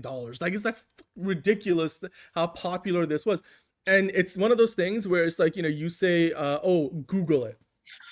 Or like to the point where like a brand becomes like like Frisbee is actually a brand name, but like if you do professionally they call it disc or whatever. But like Pirates became synonymous with Pirates of the Caribbean. You say Pirates movie, people are going to think Pirates of the Caribbean. And I mean, Jerry Bruckheimer, same guy behind Top Gun Maverick, one of you guys mentioned earlier, and the F1 movie, like he's just been forever like one of the go-to producers in Hollywood. I just appreciate these movies. Dead Man's Chest with Davy Jones, and then At World's End probably to me felt like you could kind of feel that because they shot both Dead Man's Chest and At World's End back to back, kind of like they did the Matrix movies 2 and 3 back to back for Warner Brothers a few years before that. Another franchise Warner Brothers had in the 2000s. You could tell that At World's End felt like it got shortchanged a little bit compared to Dead Man's Chest, because you had the bigger character introductions. The Dead Man's Chest was more concise in terms of the storytelling focus, whereas At World's End was like, okay, we're not rushing towards the end. And I think that's the thing about two-parters we've seen since then, where you kind of feel the imbalance a little bit. But yeah, On Stranger Tides to me was fun. I mean, come on. Penelope Cruz is one of the most beautiful women in the world, and she was wonderful in it. You could really tell. I'm forgetting the name of. I think Jeffrey. But with Jeffrey On Stranger Rush, Tides, I think it was Barbosa, the kind of movie bringing him back proved that like sometimes a side character now getting the spotlight doesn't always work, and usually doesn't work. So it's just like, wait, but Jack Sparrow has always been the lead of the franchise. Main characters were always Elizabeth and Orlando Bloom. No, I get that they were, but like, dude, look at the marketing. Like Jack Sparrow was always like, well, yeah, because Johnny Depp sells more tickets than Keira Knightley. No, but it was an ensemble cast. I don't think it was the problem that it was a side character. Like, you go to anybody who's a fan of the Pirates of the Caribbean movies, and you tell them that Jack Sparrow was a side character in the first 3 movies, and they'll be like, but I think it was because the chemistry between those 3 characters, that's what really sold those movies. It wasn't just Jack Sparrow. And I think Disney kind of missed that, I think like what happened was with On Stranger Tides, there was an imbalance. Like they went for like, oh, give us more and more Jack Sparrow, and you got a lot more of the hijinks, and then the story wasn't as well thought out, and it wasn't as concise. Like you're trying to follow the story all the way through, and really it became a lot more about like Jack Sparrow doing Jack Sparrow things and less about, because the movie was about the Fountain of Youth. But like the previous three movies all had this like real narrative thrust, and you just didn't feel the same. So I think Stranger Tides was a bit, a bit of a messy film. I mean, part of the reason why they spent so much money making it, but obviously it made $1 billion. Whereas like, the first one came out in 2003, the second one in 2006, the third one in 2007, and then On Stranger Tides came out in 2011. So there was a 4-year gap. So people were like, wanting to go see another Pirates movie, and they did again, have real ships on the ocean, obviously a lot of VFX and stuff, but you get the old characters back. I hear Jack's back in London, and it's like, oh, and then you bring the British back, and it's just, I love these movies. So I just chose them because they're my favorite four, and I think when it comes down to it, they're probably the four most recognizable Pirates of the Caribbean movies, or just Pirates movies ever made. The other ones, that I could have put on this list would have been Treasure Island. I would have put probably Hook on there. I would have put Captain Phillips, but I'm like, these four they're synonymous with the genre itself. It's like, it's very rare that you see like, James Bond is its own genre. Pirates of the Caribbean is almost like occupying the entire cultural zeitgeist around pirate films. So anyway, that's my Mount Rushmore for those reasons. And now we get to Monique's, and Monique, you're in the chat, so feel free to enlighten us with why you made your picks. But John, you want to walk us through the ones that Monique picked out here? Yeah. We have The Princess Bride, which, there's a pirate in it. Master and Commander, which involves ships. I don't really even know if it involves pirates, but Russell ships Crowe. are there. Goonies, there is a skeleton of a pirate.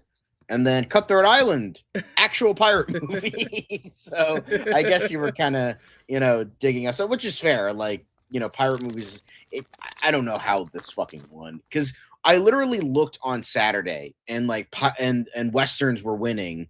And then all of a sudden, like, fucking 8% shot up for fucking pirates. And then like, I don't get it. It was like in does the fourth. assignment. It's just, I feel like, what it was? It's the ghost of Yush's. Yeah. I feel like past. somebody Like, was either being a dickhead, or sometimes it's like it reaches like the normies, like the people that are not part of our contingent here at Oh So Curious. Mhm. So, because sometimes it just reaches out there. Like I've been on other accounts and it reaches me, and I'm like, why the fuck is this reaching me? It's, I think That's fair. like why me? So then I vote, and it's just like, what's the point? But yeah, it's just like it's definitely very weird that like it just shot up, even though.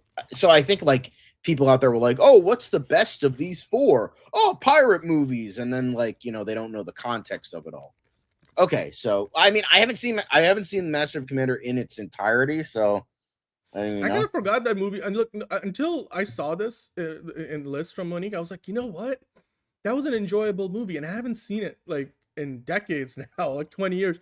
So I'm actually gonna go back and watch it again. I mean, and it's also like, God, Russell Crowe. I'm just saying, like, I feel like when I think of like pirate movies, I have like a certain thing in my head. So I mean, all of them have pirates in them. So it's just like when I think of pirate, I think of big ships, yo ho ho, swashbuckling action, that kind of vibe. Pirates of the Caribbean. I mean, I think it's also like I said it. I have a bias. I pick my favorite, like my personal Mount Rushmore. I mean, I was going for more iconography. I don't really view Princess Bride as a pirate movie. I mean, Wesley is a pirate, but it's not like a pirate movie. It's an action film. It's it's got all the romance and comedy and all the things, like perfect date movie, as many have said. I just don't really see it as a pirate movie. But if you see it as a pirate movie, that's fine, because it's your fucking list and you can do whatever the hell you goddamn want. So, Hello, my name is Inigo Montoya. You killed my father. Prepare to die. Yeah. I mean, one of the most iconic lines is all of cinema history. Like it's yeah. Yeah. We are lovers and appreciators of course, Rob Reiner. Yeah. And Liz didn't give us the Mount Rushmore this time, so yeah. Titanic is not about pirates. What the hell are you talking about? Monte Cristo as Dante's and his pirate part. Yeah, I think it's more what John is saying is like the movie's central focus isn't about like it's that thing of like you compare. I mean, in my examples, Pirates of the Caribbean movies like embrace the whole pirate romanticism fully, wholly, and completely. And a lot of these other movies don't necessarily go at that so directly, even though if the context of it is. Yeah, the Glacier was a pirate. Well, then a few little pieces of it definitely did get on board, and it actually managed to sink the Titanic as well. That's a very loose interpretation of Titanic figure drawing, but awesome. Well, hey, let us know what you thought about the Mount Rushmore Monday of pirate movies or pirate films. We will put up a poll on Wednesday. Westerns are coming back. By the way, I mean, I'm gonna put time travel movies back on. I feel like those were two really good options. Yeah, that 100%. we could have picked. And then you guys can vote on it, and then on Saturday I'll take the winning one, and then I'll ask you guys to give us your picks. It's you guys can go in and drop your comments on the post that we put up on the channel, and then we'll go through our picks. We'll go through yours. We'll see if Liz is back on. I can't believe movie speeches didn't get enough consideration. I feel like I should run it back. And just you could just do all three of those again and just pick a new one. Yeah, you know what? I think that's what we will do. But if you guys have ideas for next week, let us know, because we went off a lot of the ideas you guys gave us. And I guess that's how we ended up with this. So yeah. Anyway, all right, John. Time for the quick hits. Let's hit that music. Let's hit the music and hit the quick hits, just like we hit Tom King in the face. Anyway, there we go. We'll get there. Superworld director Craig Gillespie gives interesting response when asked whether Kara is aware of Batman. And he said, what the fuck did he say? He said something. I don't know what he said, but he said something. That's a good idea. I hope so. Definitely writing that down. They don't usually listen to me.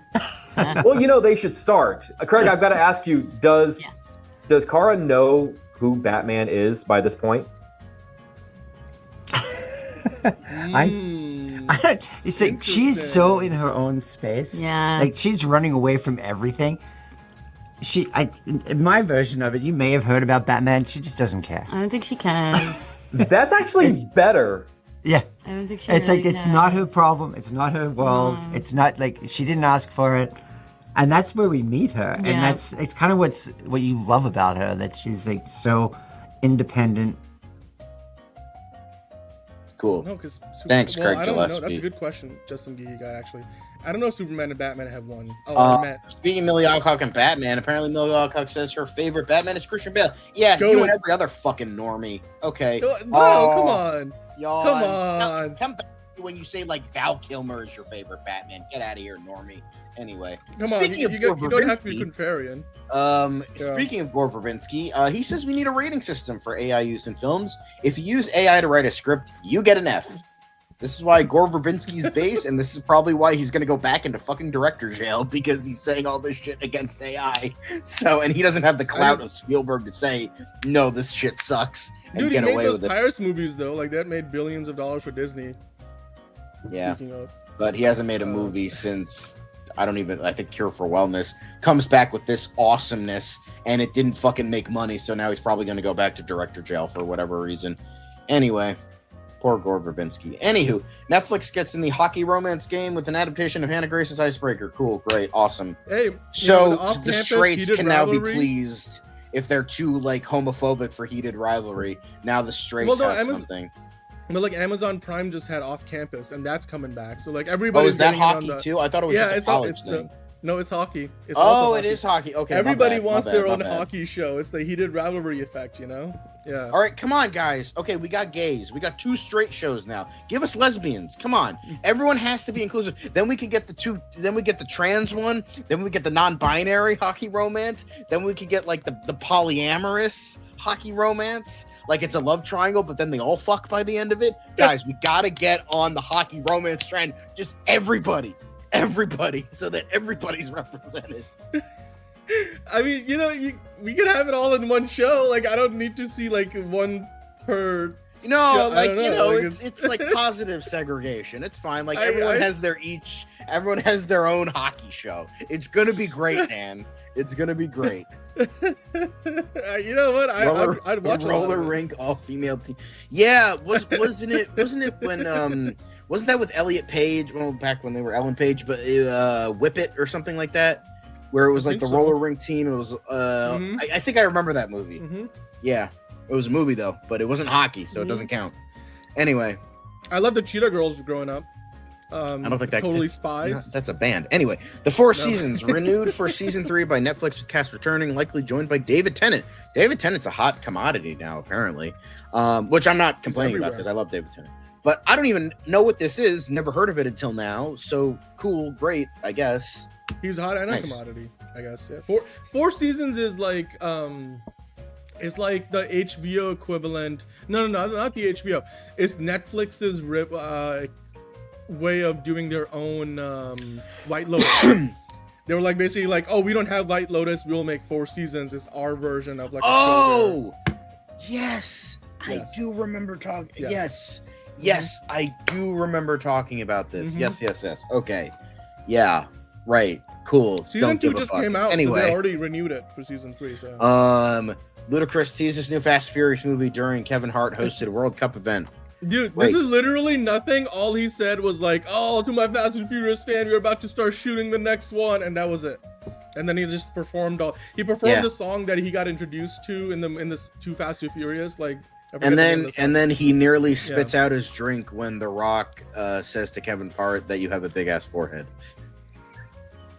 Better hide your baby oil. Better hide that big ass forehead. See, The Rock can be funny. Anyway. All right, and now apparently the Duffer Brothers threaten us with another movie. Oh God! Ah! John, Stranger Things have happened. That is true, and I think we should end it there. We're not gonna get higher than that, Dan. So Anya Taylor-Joy joins next Lord of the Rings movie. Taylor-Joy will play the elf Saren in the Andy Serkis directed Hunt for Gollum. Cool, won't watch it. Anyway, so the motion poster apparently has confirmed that she will come back. Yes. You want to play the motion poster for us? Not really, but sure. I think it's just smoke billowing, and then look, Anya Taylor-Joy's silhouette. Boom, 17 December 2027. Cool. All right. Cool. Saren? Is that how you say it? Okay. Saren, I think that's. I know what this it was is. like rumored for a while, so I guess finally it's confirmed. So good stuff. Anyway, that's it. Boom, great, awesome. Don't care. Now we move on to another WB franchise because apparently we're getting Peeves. Guys, we are finally getting Peeves after Rick Mayall was cut from the original Philosopher's Stone. Peter Serafinowicz is being cast as Peeves in Harry Potter the show. Which, honestly, great casting. Yeah, no, it's good. They always said they were going to expand on the, well, not expand, but like give us a lot of what the movies couldn't, and this is a prime example of that. Yep.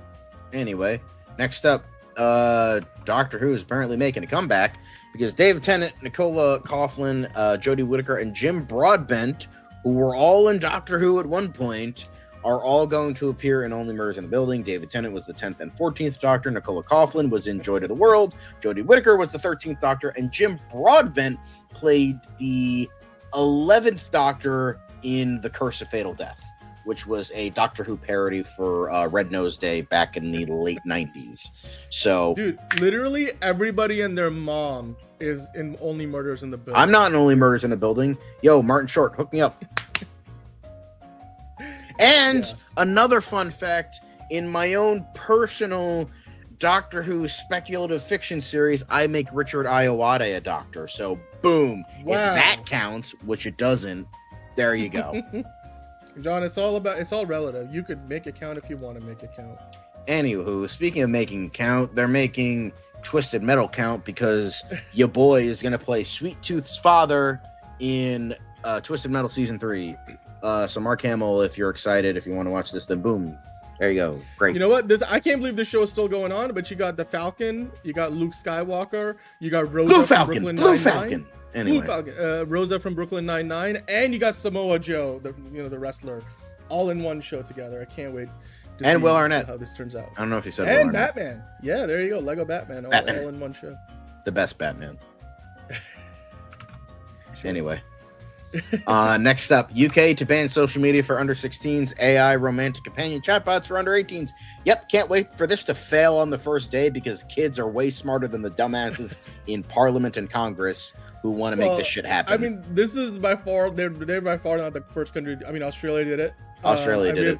We've also heard other countries, like not just in Europe, but like in Asia as well, kind of implement this. It's that thing of like, is it gonna be like what was it like in Spider Noir? You can't when you couldn't drink. What was it called? The Prohibition. It's like Prohibition. It's like it's hard to enforce this stuff, especially with the internet. So as long as you can enforce it, I think it's good. You know what? If you're under 16, social media is very damaging. The research shows it. And these romantic companion chatbots are fucked up for people of all ages, no less fucking teenagers. So in principle, this is great. I will say the thought is concerning. there. Yeah. But it just comes down to the idea that they don't really care about children. They just want control. And that's all it is. It just comes down to control. They're like, I'm it's not for gonna the say, kids, I'm not going to go but that like, far. not really. But They like, don't really care. I mean, I'm not going to go as far as that, but I'm just saying it's like, it's hard to enforce it considering how many workarounds there are. And like you said, yeah, and like find a way. literally on a comment I saw of someone who's in Australia who, there was an article about this, different article, that were like, oh yeah, I'm in a country that does this, and it literally doesn't fucking matter. You're just wasting like taxpayer money, and you're wasting precious resources that can go to something else because it's literally impossible to enforce. And kids are more technologically savvy than all the boomers and silent generation that are in like government that fucking barely know how to make an iPhone work, let alone do any of this shit. So. The only way they can actually really enforce this, and even then it's not perfect, is if you force the companies, the social media companies, to enforce this rule, not just blocking it. Because however hard it is to get it to a VPN, all you have to do is get to a VPN, connect to a different server, and you're in. If it's just simply geo-locked, it's very easy to get around. Like, people have been doing that for porn for years. Like, there's entire states in the US where you can't do that shit, but like then you just like VPN to a different state, boom, you're done. And like this is nothing different. It's just you have to put the onus on the social media companies, and that's a lot harder to do. And all the lobbyists would stop it from going through. So like they're doing what they can, but I mean it's just an imperfect solution. Good in principle, just in practice. I mean it's not very long, but research shows it's not working. But anyway, New York forever. We did this together. The city's alive. Nixon 5. And then Batman said, congratulations to the other Gotham City. Hey, Batman congratulated the Knicks. First title since 1973. It was a fun night. It was, look, it's still surreal to me. I'm like, because you would have never thought that the Knicks would beat the Spurs in the finals for a title this year. Like, it's just very unlikely, but very well deserved. Suck my left nut. And you know what? I like the team because I've done a lot of work for the Knicks or like for their fan channels, and well deserved. And with the glazing, Project Hail Mary is available to rent and buy on Prime Video. But hey, if you want to watch it for free, well, almost free, you can also get it on MGM Plus. Yes, I think I'm finally getting off the MGM Plus train because I don't watch anything on there, especially because now like a lot of this stuff ends up on Amazon Prime anyway. So like I don't know, like unless there's something specific to MGM Plus, which even From I think was the only show that I used to watch, and I've kind of fallen off of it. So I don't know, but yeah, I already bought the movie, so I don't need to have Prime Video, even though I do. I'm waiting for it to go on physical.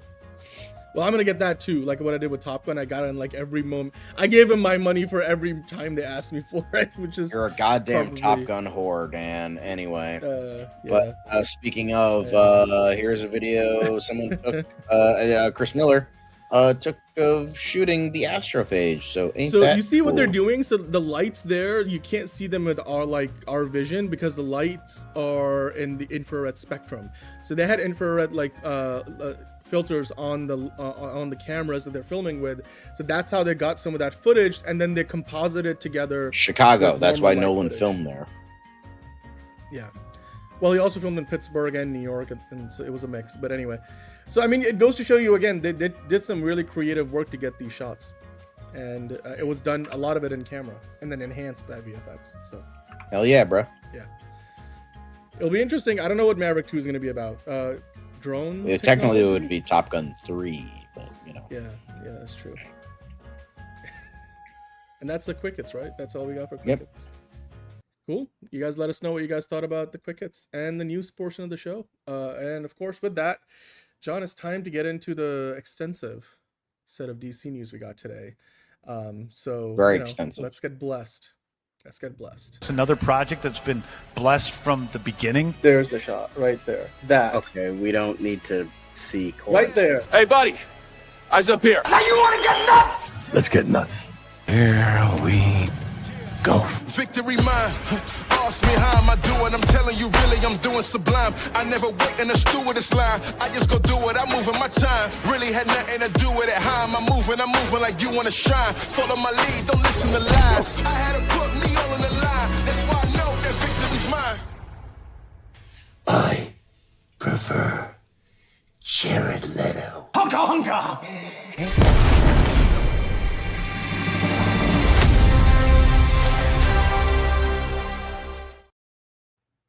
All right, welcome on in. Oh, what? Oh, sorry. Welcome on in to another episode of DCU Daily. I'm, of course, your host, Dan. We got a lot to get into. We got Summer Supergirl. We probably have a few Tom King rants. We also have to talk about the Batman 2. There's an update there. And he's a busy Nelly figure drawing. Yeah. Another set photo from Matt Reeves. Where that new I'm working on it, don't you worry. Yeah, Caleb shows up a few times a week these days. He's sporadically busy, you know? He's probably like doing his final exams, like it's that time of the year. But John, what are you excited to talk about? We also of course gotta talk all about Paradise Lost, which was interesting. I'm kind of excited to talk about that since we've heard like nothing from it, and now we're finally getting a pretty decent story from a pretty decent source. So I'm like, Although the original story for that, there was a report we talked about last year, but it wasn't corroborated until now. So, which makes it more credible. But hello to Nelson, how are you doing? All right, so with that, I think we're gonna pick things up with some DC quick hits, the Paris Ducks and Pelicans of DC news, and then we'll get into the rest of it. So, yeah, walk us through this stuff. So we're getting more absolute Batman. And First Looks reveals Barbara Gordon as Batgirl, aka the Bat. Fucking excuse me over what is this? What is this CW? Where you can't like say the name properly until much later. It's not Batman, it's the Bat. It's not Green Arrow, it's the Arrow or the Hood. It's not Superman, it's the red blue blur. That's dumb. The red blue blur sounds so dumb. Yeah. Wow. Anyway, Grodd, who is the artist of this, said Barbara knows Batman didn't kill her father. Who is Mayor Jim Gordon in this case? She's going to grab her dad's coat. We've seen Bruce hanging up. He's going down the spiral from the Scarecrow. Barbara's going to take the mission into her own hands to avenge her father. She's got this great story. She's going to become the Bat. Her job is a cop, but at night she'll have to go outside the law to get things done. Kind of feels like the Question a little bit, but it still works. But she still has this core. It almost feels more Batman than Batman. Yeah, I think that's definitely a really interesting idea. And I'm not they misspelled Batman. But yeah, it's definitely, I think with Cassandra Cain coming in, I'm gonna like, all right, fine, I'll finally sit down and read this damn stuff if I have the time. But yeah, because Cassandra Cain is the best Bat family member. There, I said it. Die on that hill, bruh. Yeah. Addicting and bad for you? Yes. In good and small doses, but too much is, that's what the Watcher figured out. And he's like, I'm going to leave. And it's like, okay, that's fine. He'll be back. He's taking a break. But My Adventures with Superman casts Auli Carvalho as Green Lantern ahead of spinoff. So wait, is she the voice of Moana? Yes. Yeah. She is the voice of Moana. She Wasn't is this playing before?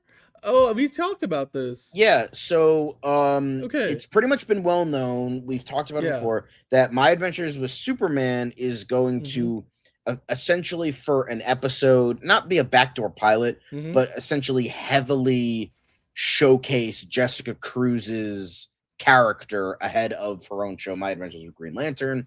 And it has been announced that Ayuli, I'm probably mispronouncing her name, is Carvalho is going to be playing Jessica Cruz in the show, which is interesting because Jessica Cruz is Hispanic and Carvalho is Hawaiian. So maybe that works. I don't know, but I know if this were under any other case, people would get mad. So, it's just interesting as all. I mean, they've whitewashed the Dune movies and nobody's complaining. So. Yeah. Well, Dune doesn't really have race stuff in their race has never been explained in the Dune books. It's mostly based on like Arabic mythology, and they don't even have like a single significant character from like Middle Eastern descent in terms of but let's not get into that. Anyway, she is set to appear in the show's second episode, and her spinoff, while in pre-production, is still awaiting an official series pickup. The show happening seems likely, seeing as My Adventures with Green Lantern has been officially announced, and the first plot details have been revealed by Entertainment Weekly, according to the site. My Adventures with Green Lantern will explore what happens when a power ring falls from the sky and chooses the shy and kind-hearted high school student Jessica Cruz to be its new champion. Things get even worse when more debris from Lantern's ancient space war arrives, along with their alien foes. To protect the Earth, Jess will have to overcome her fears, anxieties, and your typical teenage drama to lead a new Lantern Corps against a terrifying foe. And this is our girl, Jessica Cruz. And yeah, I mean, I'm gonna watch it. I'm probably not going to finish it because they've pretty much butchered everything I love about Jessica Cruz as a character, but I'm still curious with how this interpretation will make it work. But I'm still curious about it, and I still love Jessica Cruz too much to not check it out. So she's child. She is child in this game. Although I will say in this particular photo, I know she's meant to be Hispanic, but she really looks like Priyanka Chopra. So I mean, whatever works. But it's just interesting. I don't know why they I will say I do appreciate modern media doing this. I like how she actually looks like a kid and not try to but she's she's 18. We're gonna make her look like an adult and make all the disgusting people be disgusting. I appreciate they're actually making her look like a kid, which is gonna make this whole the idea of a Green Lantern space war with the debris and all this shit. It's essentially what's the famous war that happens in Deep Space Nine? It's kind of like that. It's I forget there was a war that was teased in TNG. The Dominion War. The Dominion War. Yes. So it's kind of reminding me of that, which would be it's like the aftermath of the Dominion War. And I'm like, okay, it's kind of having that vibe. So I'm like, I kind of like that. If I separate everything that I love about Jessica Cruz as a character, I might be able to enjoy this.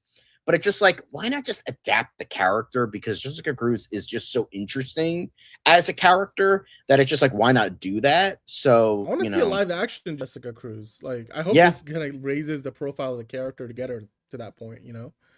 It seems like the way they're teasing it seems like the core is dead at this point, and she just kind of has this power ring, which is certainly an interesting idea, but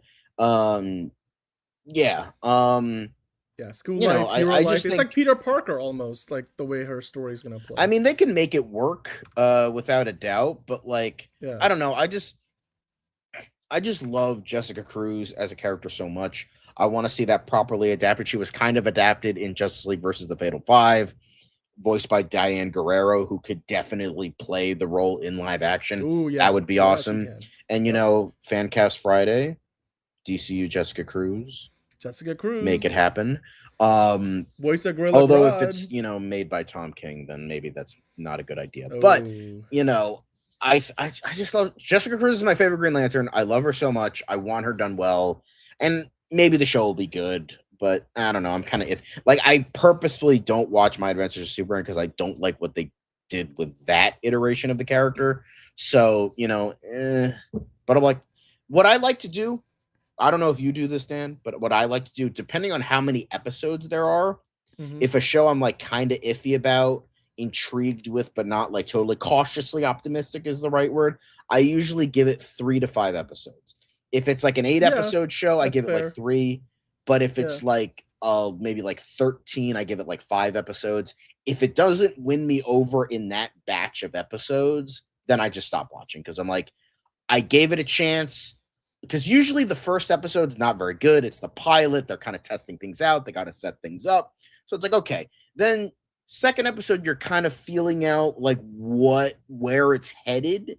And then the third episode's like, okay, we're in this world. This is what the show is going to be. And if it's not good at this point, then it's probably not going to be good for the rest of the season. So that's what I don't know if you guys have like a way to do that for new shows, but that's what I like to. No, I mean, I usually give a new show a pretty long leash. 3 episodes is a good amount, I think, for most shows to be able to tell you what, like if it hasn't piqued your interest by episode 4, the beginning of episode 4, then it's not, you're likely still not going to get on board. Although I have spent an entire season watching a show until like the finale finally clicked, and then like Invasion on Apple TV. First season was holy crap, excruciatingly slow, and then the show picked up. That's what happened with my dad with Man in the High Castle. Like he said, I was literally going to give up this show until the last 5 seconds of the last episode of season 1. So it's like that's what kept him watching. And then like the consecutive seasons, the successive seasons are better. Like because it's I would say like seasons 2 and 3 are definitely better. Season 4 was pretty trash. Even before the season finale, even before the series finale, it was not very good. I feel like they should have gone a different direction and maybe given it an extra season. It just felt a little rushed as well. Like they were trying to wrap up so many loose threads and stuff. Anyway, we've spent way too much time on this, so let's move on. This is supposed to be quick hits. Abigail Thorne from House of the Dragon dressed up in an outfit inspired by Absolute Wonder Woman. I mean, it kind of just looks like a red dress with a breastplate, but it still looks cool. Looks cool. She's in great shape. I think she plays like a pirate in the show, if I know that correctly. The Rotten Tomatoes score is out for the new season, by the way, the reviews. Wouldn't mind it. You know what? It kind of works. I don't know if she's really an actress that can do the part, but hey, give her a DC role now, says Jalen. Okay, all right, Jalen. Maybe we'll Jalen already simping. Goddamn, bro. Abigail. But speaking of simping, Tom Reese Harry's on the role in Clayface. What did this role ask of you that others haven't? I've been a huge Mike Flanagan fan for as long as I've been watching film and TV. Hossein Amini has built on what was a foundational script that works as a complete standalone with an extended world. The script is pretty meta in many ways. I'm an actor playing an actor, and you can get granular with that. That's all I can say. So all I think. I mean, Hossein Amini, of course, is the writer they brought in to do like some updates to the Mike Flanagan because script, Mike Flanagan's script was mostly standalone, but now they're trying to integrate it into the DCU. Right. So it's like the Gotham City. I'm sure there were like elements and other supporting characters they wanted to like kind of align with the greater vision for Gotham City, which makes sense. So yeah. Good to hear. I mean, I'm sure we'll be talking a lot more about Tom and Clayface as the year goes on. Once the other Tom's movies are done, then we can talk about this Tom. But anyway, let's keep going. Anywho, but Jim Lee, it was an honor to talk to some amazing kids from the local Burbank Boys and Girls Club, YMCA, and LA Unified School District on the hallowed Warner Brothers lot about DC and the power of storytelling. So it's pretty cool. That's nice. This is really cool. I mean, again, I've taught. Bro, just shave it off, bro. He's fighting the good fight. I've take it from me. Summer camps. Shave it off.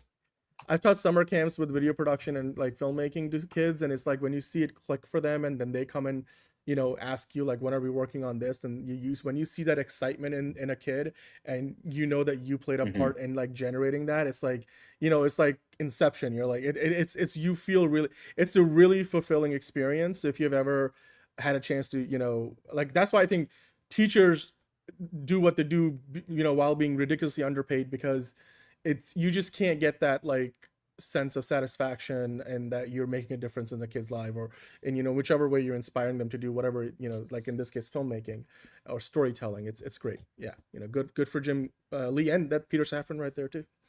So yeah.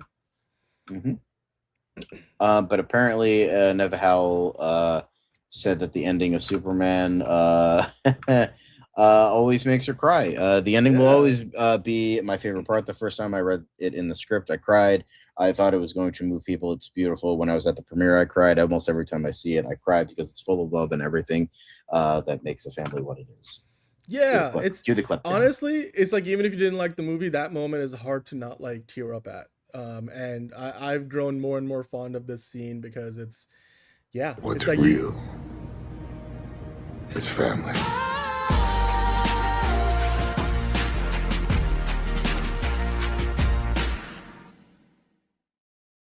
Yeah, what Superman said, basically. It's you feel it. You feel it. It's a scene that grows more fonder over time. Yeah. Hell yeah, bro. Anyway, this is an artist who actually made a painting that you can buy. So this is like a work of art which looks like a Superman inspired poster almost. Yeah. From the kaiju scene. Like you do, if you look at the different panels there, he shows you the different images in the carousel. Like he sketched it out first, then so if you can you slide across the carousel on Instagram? So this is the final version, the finished product. But then if you slide across the carousel, okay, I didn't realize there was more, but yeah. Yeah, you're not on Instagram. I'm like, wait, go back to the original first because I can kind of talk through this. Hi, Arcade. Welcome back to the show. You didn't feel a thing on the last scene? Okay. So you see, he sketched it out, the general composition, and then you see it looks like a painting, but it's actually, if you go to the next one, John, that's literally like a pencil. Like it's using pencils and like it's hand drawn. Like go to the next panel over to the right, and yeah, like it's the details, like it's all pencil art, and then obviously he colors it in. It's pretty amazing. I mean, it's pretty amazing, that level of detail. Like I'd love to see if I can get my hands on this. Apparently, it's there's a link to the gallery where it's gonna be shown. It's awesome, good stuff. Hell yeah. Yeah, there it is. Yeah. Yeah, I could put that on my wall as a work. But Never Howell also had this to say: if you love Superman 2025, you're gonna flip over Man at Tomorrow 2027. I just heard her in her accent from the movie. I'll get your boots for you. I could also, I love like the idea of her saying, if you love Superman 2025, you're gonna flip over Man. It's like Michael Caine being like, Batman Begin. Well, I mean, when you've been around the block so many times, it's like you got to make sure you're making the distinction, right? Because I mean, of course. I mean, yeah. You have a different perspective. Like for a lot of young people, the only Superman they've ever seen is maybe the David Cornsweet or the the Henry Cavill one. But like if you've been around the block and you saw all of those movies when they first came out, you're more likely to make that distinction when you talk about them. So, yeah, awesome. Well, speaking of Man of Tomorrow, though. And yeah, Ma Kent was sweet and precious. Somebody else. This is some Man of Tomorrow fan art. It's not concept art. It's fan art. But it's got beautiful Superman, Lex, Jon Stewart, Supergirl, Hawkgirl, and then apparently, according to the wishes of a friend of mine, Supergirl and Hawkgirl make out. She's weird. So, Okay. Cool. I'm sure people won't mind, but I don't see the logic. But sure. All right. I mean, hey, Man of Tomorrow. I mean, I don't know what Brainiac's going to look like, but if that's anything close to what we're going to get, then, sign me up. Sign me up indeed. All right. Well, then, John, let's talk about Paradise Lost. Pair of Dice so there was Lost. You would think that's what was going on with the show. Remember the last time we heard about Paradise Lost was maybe like a month or two ago. It's an extreme development. Yes. Where is that? I was just leading up to that. It was... Let's get extreme. That's what James Gunn said. It's an extreme development, and well, I guess he knew a thing or two because James Gunn. Because we've seen a thing or two. We are Paradise Lost. Dun, dun, dun, dun, dun, dun. Anyway, this is coming from Collider. What do they have to say? So it seems like, and we're going to get into the more official one. But Kira Snyder, let's see which way she goes in terms of good Snyder, Scott, or bad Snyder, Zach and Jeff. We'll see how it goes. Hopefully, it's the Scott I mean, side. technically, Jeff doesn't even spell it the same way, but sure. Yeah, like fuck Jeff Snyder. Anyway, and Janet Lynn are both currently listed as attached to Paradise Lost, though their exact titles, whether it be showrunners or something else, are yet unknown. There has yet to be an official confirmation from Gunn about their involvement either, but it's a definitive indication that they're helping in some capacity to make it happen. Both bring solid resumes to the DCU, with Snyder previously writing and producing for Handmaid's Tale and For All Mankind. And she also did the 100, which says so in the next article. And Lynn, having worked on the first season of Bridgerton, the project would be a unique one for them, approaching the idyllic Amazonian nation from a historical perspective before Diana ever wielded her lasso of truth. Safran previously likened it to Game of Thrones, explaining how it would explore all the darkness and drama and political intrigue behind the society of only women and answer any questions about Themyscira's existence. So, and I believe this is coming from now this Nexus was Point so this News. this is no so Nexus Point News reported this a year ago. Okay, so it was the reverse. Okay, so Nexus Point News initially talked about this almost 2 years ago at this point, and I think we talked about it on DCU Daily at the time. But they were just saying these writers are circling the project, Kira Snyder and I think that they said Janet Lynn, Kira Snyder. So I mean, I guess like some point between July 2024 to June 2026, they not only were circling, but they signed a contract, came on board, and have been writing. And obviously, as James kind of said, you put the pieces together. I mean, yeah, I guess it makes sense. The show is in extreme development, and now as For All Mankind is heading toward its final season, I bet you the writer's room for that is probably going to wrap up soon. And Janet Lynn, I mean, you know, they have some good credits. Like The Handmaid's Tale wrapped up not too long ago, and they just have a spinoff going now. Fantastic show. Bridgerton, for those who love it, I mean, it's still really popular, going strong. Not my kind of thing, but it's, you know, Shonda Rhimes land. Like it's really popular. So they bring obviously, I think, a great, you know, feminine perspective to all of it, but they're also coming from that prestige peak TV world that they're probably like, you know, if you want to do something Game of Thrones-esque, but on Themyscira, 1,000 years before Diana Prince was born, and you know the drama and the action and just, you know, elevated, like Game of Thrones feels a little elevated because there's dragons in it. It's not just your medieval, you know, space of medieval opera essentially. So yeah, Paradise Lost, this sounds amazing, John.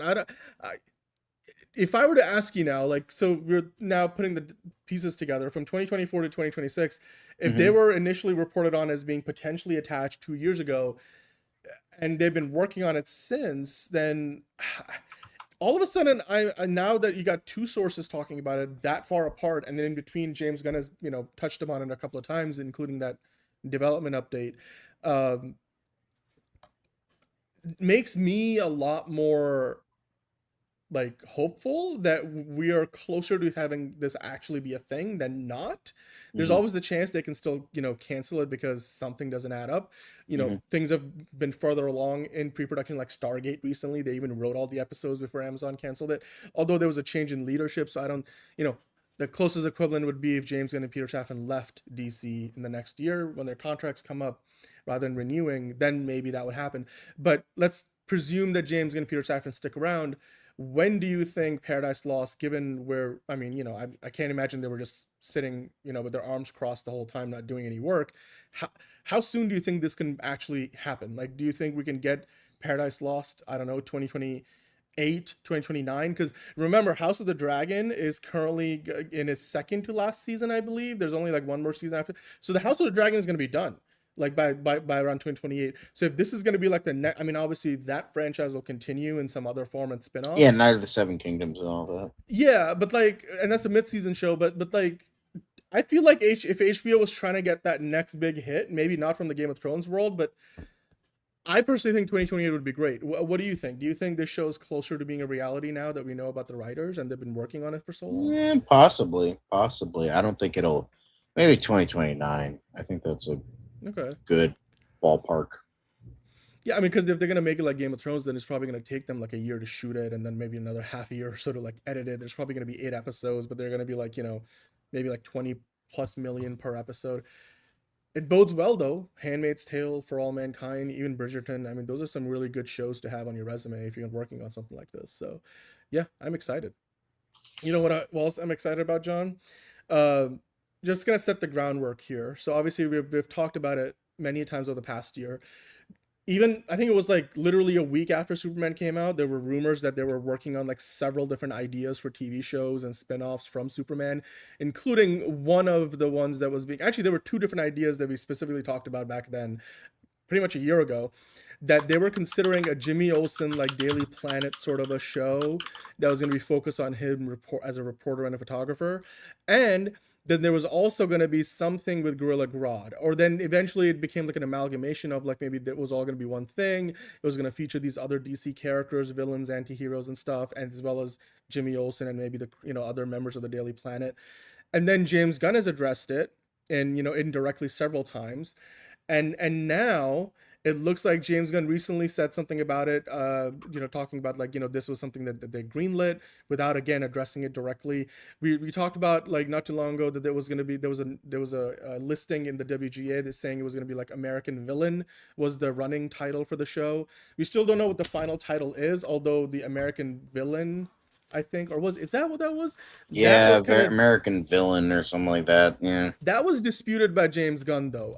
That I don't think, or like DC Crime was another one that came up and then got shot down. That was listed somewhere else. I think that was like Production Weekly had it. So now recently, what happened is Peter Safran has been promoting, and we'll talk about it more later when we talk about Supergirl, but he's been, while James Gunn is busy, obviously filming Man of Tomorrow, Peter Safran, the other co-CEO of DC Studios, has been busy making the rounds and doing the promotional tour for Supergirl with Craig Gillespie, the director of Supergirl, and Millie Alcock, Supergirl herself. So he was on a red carpet in Brazil, and as part of the many interviews you do on the red carpet, one of the interviewers caught up with him and asked him about this other stuff, or just in general, what else can we see from DC?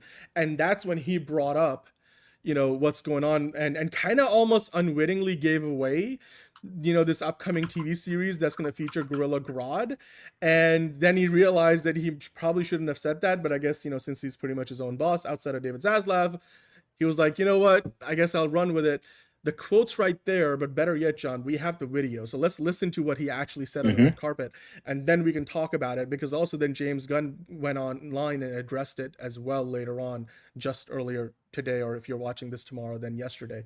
So let's first hear what Peter Safran has to say, then we'll react to it, then we'll talk about James Gunn corroborating that, because it looks like we're getting a Gorilla Grodd and Jimmy Olsen HBO series, which sounds pretty gosh darn amazing. That kind of Monday. Oh, it's about the Gorilla Grodd show for HBO that we'll start shooting this year. So, that's big news, by the way. But I probably shouldn't have said that. Peter, nice to meet you. Very nice to meet you too. How are you? I'm good, and you? Great. Happy to be in Brazil. We have Supergirl. We also have this year Lanterns, Clayface, and already shooting. We have Man of Tomorrow and the Batman Part 2. You guys in DC we've been busy. Yeah, we've been busy. You're making a lot. When do we can have a Justice League movie, a new Justice League for you, DCU? We know eventually you head in that direction, but we really are just talking about those movies that we've announced and those projects that we've announced. Supergirl, Lanterns for HBO, Clayface this fall, Man of Tomorrow, Batman Part 2. You know we're going to do Brave and the Bold, introducing Batman into the DCU. We talked about the Gorilla Grodd show for HBO that we'll start shooting this year. So, that's big news, by the way. But I probably shouldn't have said that. But in terms of what goes on beyond that, we'll talk about that when the time is right. Wait a really second. For us, like with everything, hold on to get the scripts right, to get the story right. We're not in any rush. We want to do it right. We want to do it well. We want the stories to be crafted in a beautiful fashion. And having a creative visionary like James Gunn at the head of DC gives us such an incredible advantage. And it's a beautiful thing to be able to work alongside him to tell these grand stories with these grand characters that we respect so much. Thank you so much. It was a pleasure talking to you. Great talking to you as well. Okay, I mean, great stuff. Thank you for the interviewer on the red carpet there. But I mean, he didn't even realize he was about to get a big ass scoop from Peter Safran, and You're like, oh, that's big news, by the way. Like, you know. So, John, what he basically said, Peter Safran, is a Gorilla Grodd featuring Jimmy Olsen featuring HBO show, which immediately is like the bar for quality is gonna be up there, and the resources and the budget. Jimmy Olsen show with Gorilla Grodd. Yeah, I'm pumped. More Jimmy Olsen is always a good thing. Jimmy the Rizzler Olsen himself and Gorilla Grodd. I'm excited. Yep. I don't give a fuck. More Jimmy Olsen and Gorilla Grodd. Fuck it, throw him in there too. God knows we'll never get a Flash movie now, but dude, like fuck it, we'll get Gorilla Grodd too. I don't care. I mean, eventually, hopefully, we will get the Flash movie, but like. So you add up the pieces because James Gunn has said there's this mystery series they've greenlit that they're going to be shooting. So now Peter Safran confirmed it. They're shooting it later this year. So I don't know. Does that mean we're getting it like next summer? Kind of like it's going to be the same maybe time slot or same slot in terms of the type of the year as Lanterns, like August 2027, something like that, maybe late summer. Because if you shoot it this year, later this year, remember, there were reports that they might go into production after Man of Tomorrow or right around the time Man of Tomorrow is about to finish filming, and then there's a lot of information here, John. So it's a Jimmy Olsen show featuring Gorilla Grodd.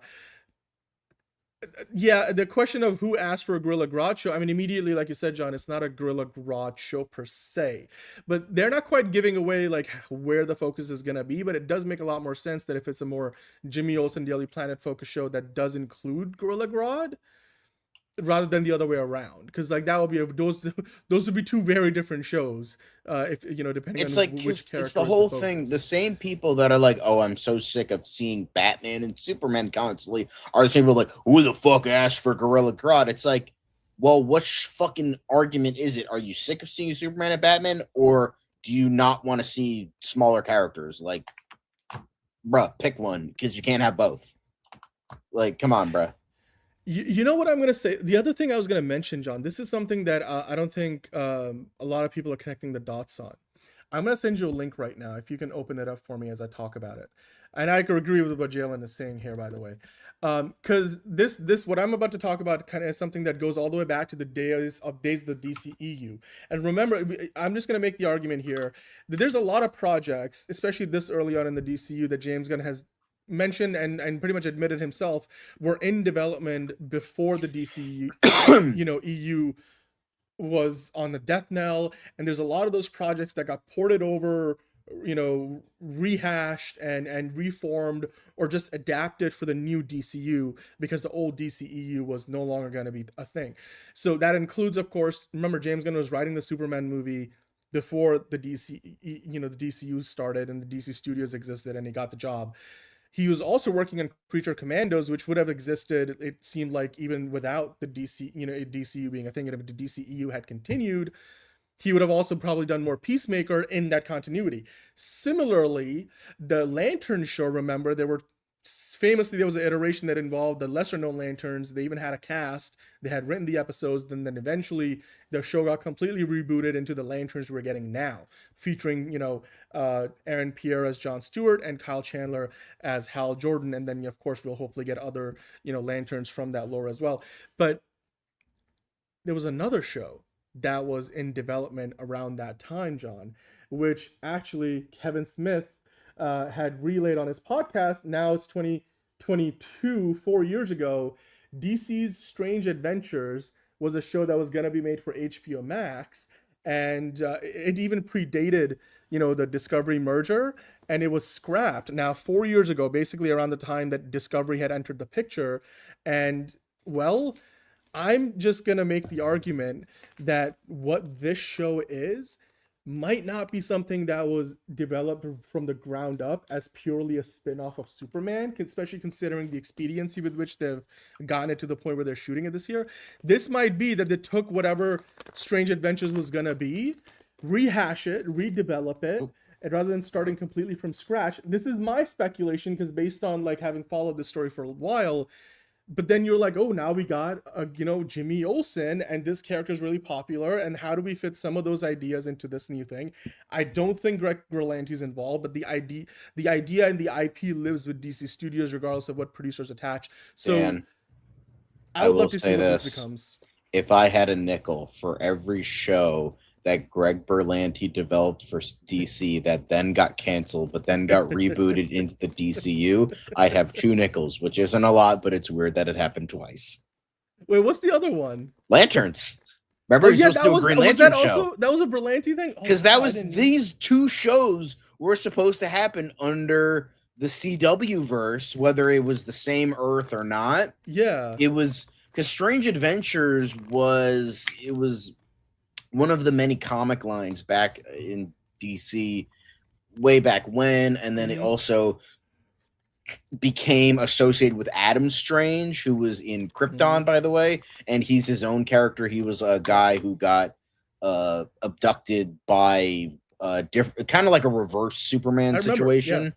And he was like kind of this like very, very Silver Age here, kind of like Captain Comet in a way, very, very Silver Age, very science fiction based.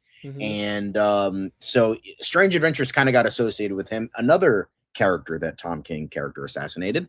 So there was that. That's what I thought Strange Adventures was going to be about. I didn't really look into this at the time. I thought it was going to be an Adam Strange show, but then no, it turns out it was this. I didn't realize that until today. So I was today years old. But you know, so that's interesting. That's interesting. It's gonna be like a because that was also going to be a live action anthology series. I'm pretty sure it was going to be like a seasonal anthology, not like an episodic one like the Twilight Zone, more like American Horror Story. And it was going to feature lesser known DC characters and stories that explore the intersecting lives of ordinary humans, aka Jimmy Olsen, Daily Planet people, and superhumans, or like in this case a super gorilla like Gorilla Grodd. So it was first announced in 2019. It was canceled in 2022. And, you know, it was going to feature, like, you know, again, anthology, like closed-ended stories in a world where superpowers existed. I'm sure it's kind of like what they did with Clayface. If you can adapt the Clayface script from Mike Flanagan and make it fit in the DCU, I'm sure you could take what they were developing for Strange Adventures. And even though we don't know what they actually did or if this is actually true because we're speculating, you can easily see how those pieces with some tweaks could be made to fit into what this show, as Peter Safran just talked about, and James Gunn, it could all, you know, happen. This would be possible. They would have included Bizarro in there. It would have featured Adam Strange, like you said, John. And get this, Jimmy Olsen would have been a part of that original idea of Strange Adventures as well. So I'm just saying, I think the idea for this goes back farther than just Superman last year and them saying, oh wow, Jimmy Olsen, the Rizzler, we need to give him his own thing. I think this goes all the way back to Strange Adventures, and I'm willing to bet you when the show comes out, James Gunn, Peter Safran, whoever else is involved with as a showrunner, they might end up like slipping you know, us some details about, oh, we redeveloped this thing that was in the works back in the day, and you know, we'll maybe down the road find out.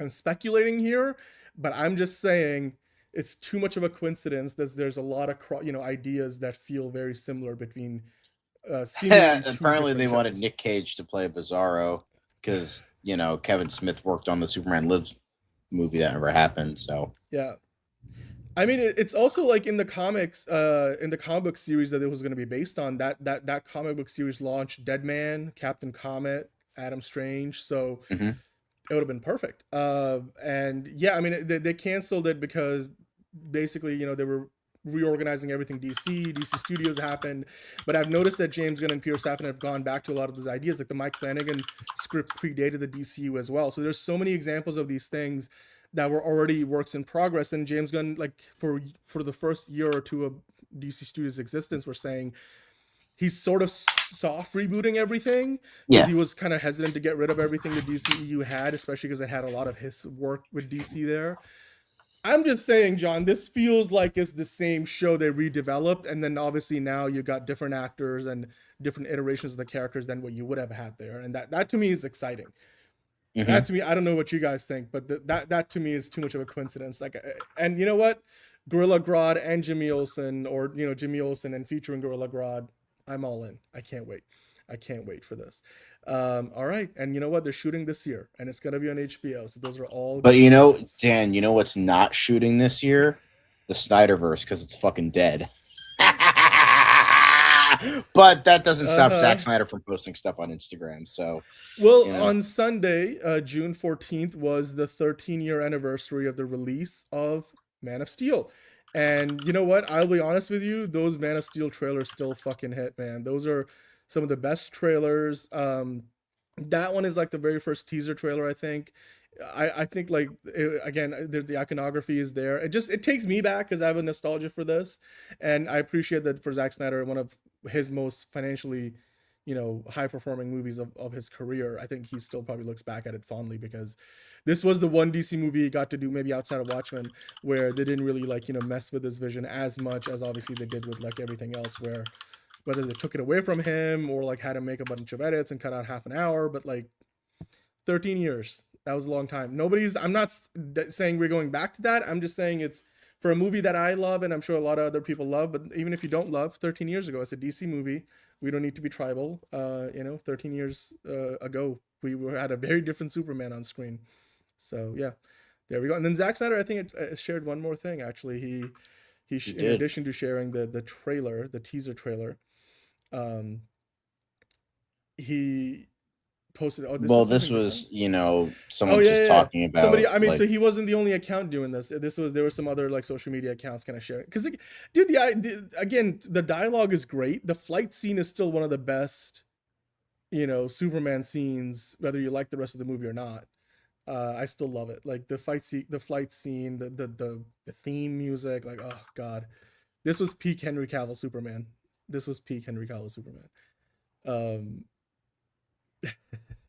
MTG, I can't make those decisions. I'm sure if you brought that idea to James Gunn, and if Guillermo del Toro was interested, they could, reboot that too.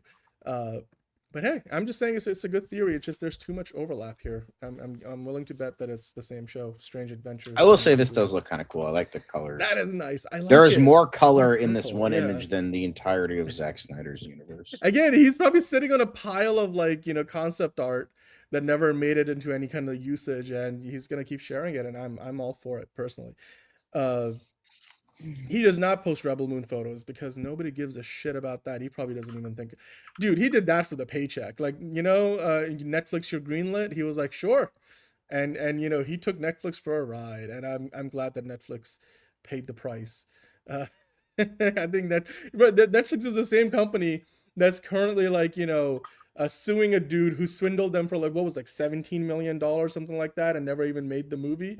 Like, if Netflix is that financially incompetent that they throw money in a black hole and forget it existed until 5 years later when somebody goes through their accounting and says, oh, what happened to that project we greenlit for millions of dollars? And all of a sudden you're like, the guy just embezzled us and never bothered to make the movie. What? That's the same Netflix. So, I'm not surprised. Well, I mean, I don't know how he feels about Rebel Moon. I'm sure I bet you he feels a lot more nostalgic for the DC stuff that he did. But anyway, let's move on. Let's move on to what did Gunn say, John? Bring it. Yes. What did Gunn say? So this is when Peacemaker. Oh, hello. Peacemaker. First day of shooting, season 2 with Greg Mottola, who is apparently developing the Deathstroke Bane movie, possibly. We did briefly talk about that. The episodic director for this. Yeah. Yes. Photos taken exactly 2 years ago, 2 days ago. That's yeah. That's an extremely wide angle lens because you could tell there's some weird camera rig jib thing behind John Cena's face because it's like a camera on a rig. You see that behind John Cena's head. Like that's the only way I can explain whatever that is because it looks up some alien orb. But it's a fun image. I mean, I didn't realize they shot this on a set. You could tell this is in a soundstage, but it makes sense. You don't have to shoot this outside. It's all good, MTG. I understood what you were trying to say. Let's keep going. Yeah. What else? Next up, we have James Gunn taking his Man of Tomorrow cast and crew to see The Furious, which I still need to see because I've heard great things about it. Maybe when my foot starts to get better. It debuted at number 1 in China, John. It's doing really well. Yeah. No, I remember talking about that. But yeah, my friend said it was really good. It definitely has like a revenge thriller aspect, but it does more than that. It's not just that. Have you seen the trailer for this? Remember when we talked about the trailer? I remember. I was like, holy fuck. Like it hurts to watch the trailer because like the hits keep coming and you feel It reminds me them. of the Raid movies. Yes. I've seen the Raid 2. I haven't seen the Raid Yeah. 1. The Rad? Yeah. Don't the I've what? Never mind. But Yeah, I've it's a seen different- well, yeah. technically I have seen the Raid. Right. It's called Dread. Dread technically, and everyone's like, "Oh, fucking Dread copied the Raid." Actually, Dread was in development prior to the Raid, but the Raid got made faster, hence why it came out first. So shut the fuck up. Anyway, but yeah, I've seen the Raid 2, and it's definitely one of those movies because my friend was telling me about this. She was like, "Yeah, so how they film action in the Raid."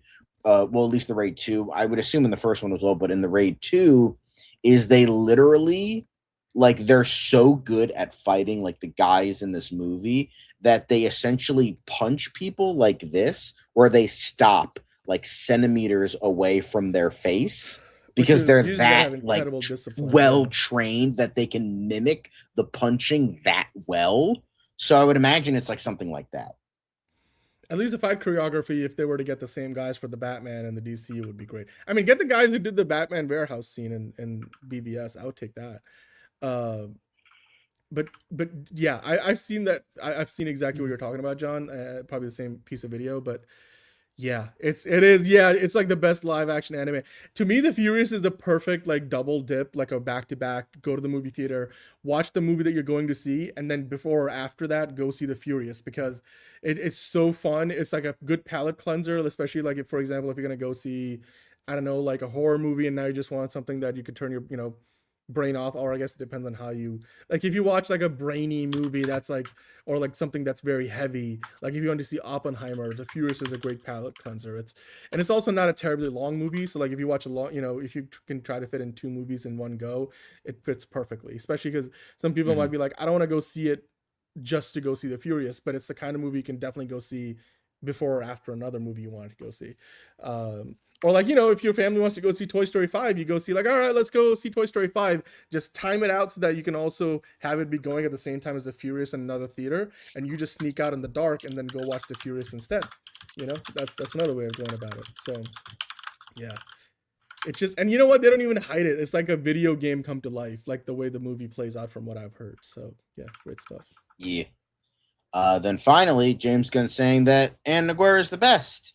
She's a great writer and a great person. I'm sure she is. If she can make Tom King halfway decent, then anything is possible. So anything is possible. Yeah, I mean, look, she's adapted Supergirl, Wonder Woman tomorrow. She's doing a Teen Titans thing, or she's doing a Wonder Woman thing first. She could be the single most prolific writer DC has in a few years' time. Like this might just be the beginning. So yeah, I believe James Gunn. He's only ever talked highly of her, and clearly. Well, of course he's gonna say, "Oh yeah, she's fucking great. I hired her." No, but also like she is the one who pitched the Supergirl idea. They weren't gonna do a Supergirl movie. They just loved her pitch so much. Remember, we looked at it. She doesn't really have any like writing or acting credits that are all that significant prior to this work that she's doing. So it's not like she comes with like a deep resume and a lot of credits. It's just what she had to pitch. She got in front of James Gunn and they loved it. So, I want to say that from everything we have heard, it's earned. But yeah. All right, let's move on from what did Gunn say to the Batman Part 2. Of course, we do have an update from the movie, including, of course, you saw it on the thumbnail, John. We finally have the official logo for the Batman Part 2. The official logo, which is just the logo that's been used for the past 5 years. Plus Part 2 at the bottom of that, which is... so much for the blue. I guess unless they bring it back, maybe when they start the marketing campaign. I mean, yeah, but that was like a fan thing because they're like, oh, it's going to take place in winter, so blue, cold. Which it still is. It's just, it would be such a departure though, because like it's like I'm sure because Matt Reeves, having seen what he did with like the Planet of the Apes franchise, he likes to see visual continuity across everything. So it would be kind of weird to go from like a very red motif to a blue motif. It kind of feels gimmicky almost, and I just don't think Matt Reeves is that kind of a filmmaker. So I'm not surprised by this at all. But I mean, Matt Reeves also shared a photo from the set of the movie showing that, they're going through those long night shoots already, which is, I'm sure, made him a night owl, much like the Bat himself. Or a night bat? Night bat? Owl? I don't know. Owls and bats are nocturnal, so as are cats, especially if they're outdoor cats. Anyway, John, let's go through those other photos in the article. Yeah. So we got this one. We got a little Batman Look at the Funko time. Pop. That's 8:12 a.m. on a Monday. So yesterday. Now yesterday. And then we got Jeffrey Wright. The stash. Mustache. The stash Damn, is bruh. back. Yeah. That means Detective Power Gordon is back. Of the stash. What was that movie that he did that had he was like a writer? American Fiction. Oh my God. American Fiction. I would say if you have not seen American Fiction, guys, you have to watch the movie. Honestly, the only thing that's really annoying about that movie is the fact it came out in 2023, because I'm like, that could have easily swept the Oscars in addition to the holdovers if it didn't fucking come out the same year as Oppenheimer. Like, God fucking damn it. It was rough because I was like, oh God, because and then seeing it nominated, some people probably were like, what is this movie? But it just really flew under the radar. But another year could have really, really done well. Yeah, I absolutely agree. Yeah, M2G. I mean, Ana Negreira is getting some great opportunities. I don't know who's right. Well, no, we know Christina Hudson's writing the bat. Yeah, unfortunately. Oopsie daisies. Well, again, James Gunn saying like, she's not the director of the movie she's written. So yeah, and the guy who ruined fucking The Flash did that. Like, the biggest bomb for DC that lost them $1 billion. Yeah, that. But guy's also, you can't. Batman. I mean, but like he also. I feel like that movie had a lot more going wrong for it, other than just like the direction and the writing, because like he did the It movies that made a shit ton of money for so Warner Brothers, like you wouldn't blame them for hiring somebody who just made them a shit ton of money with another franchise. Anyway, let's talk about Summer of Supergirl. We got a lot of Summer of Supergirl to get into because we're in the final throes of the marketing campaign. We're literally now, like, if you're watching us live, 10-11 days away. If you're not watching us live, less than that. So as we get to the final week of the movie marketing, we're getting a blitz of more social media promos. This one featuring a lot of action, like what's my name and stuff. I'm sure she says it's Kara, not Supergirl, and maybe until she really embraces the role of Supergirl, because you could tell like early in the movie from what we have seen in the promo, she doesn't even dress in the Supergirl costume, because she's not really like embraced until later in the movie. And clearly Clark is a part of that, because Clark is the one who gave it to her, and she's not really embracing the responsibility that comes with the power, as it were. So yeah, no, yeah, you're right, MTG. American Fiction did win Best Original Screenplay. Well deserved. Yeah, I mean, dude, Supergirl beats the shit out of pretty much everybody in this movie, minus the people who are the good guys, and probably Lobo. I don't know, Arcade, like, just go give it a shot, go see it, go in without any expectations, or like leave your expectations at the door and then see how you do with the movie. You might enjoy it, or if you don't, then that's okay. It's okay. Smacky already got his tickets. I'm still waiting to get my tickets, but I'm probably gonna book it this week, actually, because I've been a little lazy with that stuff, and I don't think it's like theaters are selling out, but definitely, if you guys haven't already, go get your Supergirl tickets. Now, in addition to these promos, John, we also have a new poster for Supergirl that they put up, and I feel like, again, every single one of these like posters leading up to the release of the movie, they just keep getting better and better. Like, that poster is better than like the poster we got like 2 months ago. It's like that Chinese poster was a banger. Yeah, this poster looks like something straight out of Star Wars. I love it. Like, I'm like, why didn't you give us more of this stuff earlier? I mean, this is like an international poster. Blah blah blah. I mean, it looks like that's French. Vérité, justice, et tout le blah blah. The table. Un juillet. Okay, cool. There we go. 1st of July. Oh. 1st of Why July. do the French get a better poster than us? That's not fair. Fuck you guys. Hey, MTG's son bought the blueberry crypto juice from KFC yesterday. Nice. I'm gonna definitely get that kettle corn ice cream again. I might go tomorrow to get it. I mean, somebody posted the gif of that crypto video we're gonna go over later. Oh, that's the happiest doggy in the world. I want to have a doggy like that. Anyway, let's keep going. We're gonna get to that later. Let's keep going with other Supergirl stuff we gotta talk about before we get there. Anyway, but Millie Alcock on how Supergirl feels with Superman. She really struggles to be who she is, and she sees that Clark can move through the world with being exactly who he is without being interfered by his own personal demons. I think she's a bit jealous, and she'd aspire to have that. Yeah, I mean, because the thing is, he didn't have the horror of losing Krypton and then losing Argo City. I would assume with how they're doing it, that there's a lot of, and I really like how they embrace that for Supergirl, because like in the Silver Age, it was like, oh yeah, I'm coming from Argo City. Yeah, Krypton was destroyed, but like whatever, haha. But like he didn't really do that in the Silver Age. Silver Age was fun, and you didn't really have the horrors of the universe impeding on you, kind of thing. So it's almost like Supergirl has more in common with Batman than she does with Superman, especially the way James Gunn talks about the two characters. Yeah, and I feel like because the thing is, there's also the idea of like Power Girl got really big like post-Crisis, and I feel like ever since Supergirl came back into the comic world in the early 2000s, I think it was 2003 she finally came back.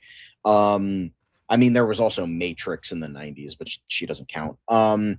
But I feel like they took a lot of the attributes for Power Girl and put them on Supergirl, because Power Girl was like always this like kind of edgier kind of hero, like this, I wouldn't say edgier, but like darker, kind of more mature version of Supergirl. And I feel like a lot of those attributes kind of snuck into Supergirl to make her a more interesting character, kind of like what they did with Wally West and Barry Allen. Since Barry Allen, the stuff was mainly from the Silver Age and Bronze Age, and not a lot of people really knew Barry Allen all that well. For the people that grew up with comics, because they're mainly millennials and Gen Z, and they mainly know Wally West, is that they took a lot of the personality and stories and characters of the Wally West like age of the Flash, and they kind of put that on Barry Allen when they're two very different characters. So I feel like that kind of, because those are the two big characters that died during Crisis, were Supergirl and the Flash. So there was an entire generation of people that kind of didn't really have that like introduction to those characters. Hell, Barry Allen didn't show up until 2009. He really stayed dead. At least with Supergirl, she kind of showed up in like, in at least the animated show as Inzi, because that was they technically couldn't use quote unquote Supergirl, but they like got a way around it. She couldn't be called Kara Zor-El, so she had to be Kara Inzi. But the but the people editing the show at the time didn't realize that that was her mother's name. So why did you say that name anyway? But yeah, that was essentially, just like interesting attributes and sort of like things I've noticed about like comic versus like media adaptations of these characters. Yeah. Well, there's always creative ways to get around that stuff. But yeah, I mean, look, I understand exactly what Millie Alcock is saying there, because it's also goes to show you how well Millie Alcock understands the character. By the way, Zack Snyder's Justice League is trending on Twitter, but then again, that happens like every other week. So let's keep going. We got some other stuff to get. More Summer of Supergirl stuff. Yep. In fact, I didn't even realize this until this little bit of the promo that Lobo's Space Hawk flies, which you didn't know that.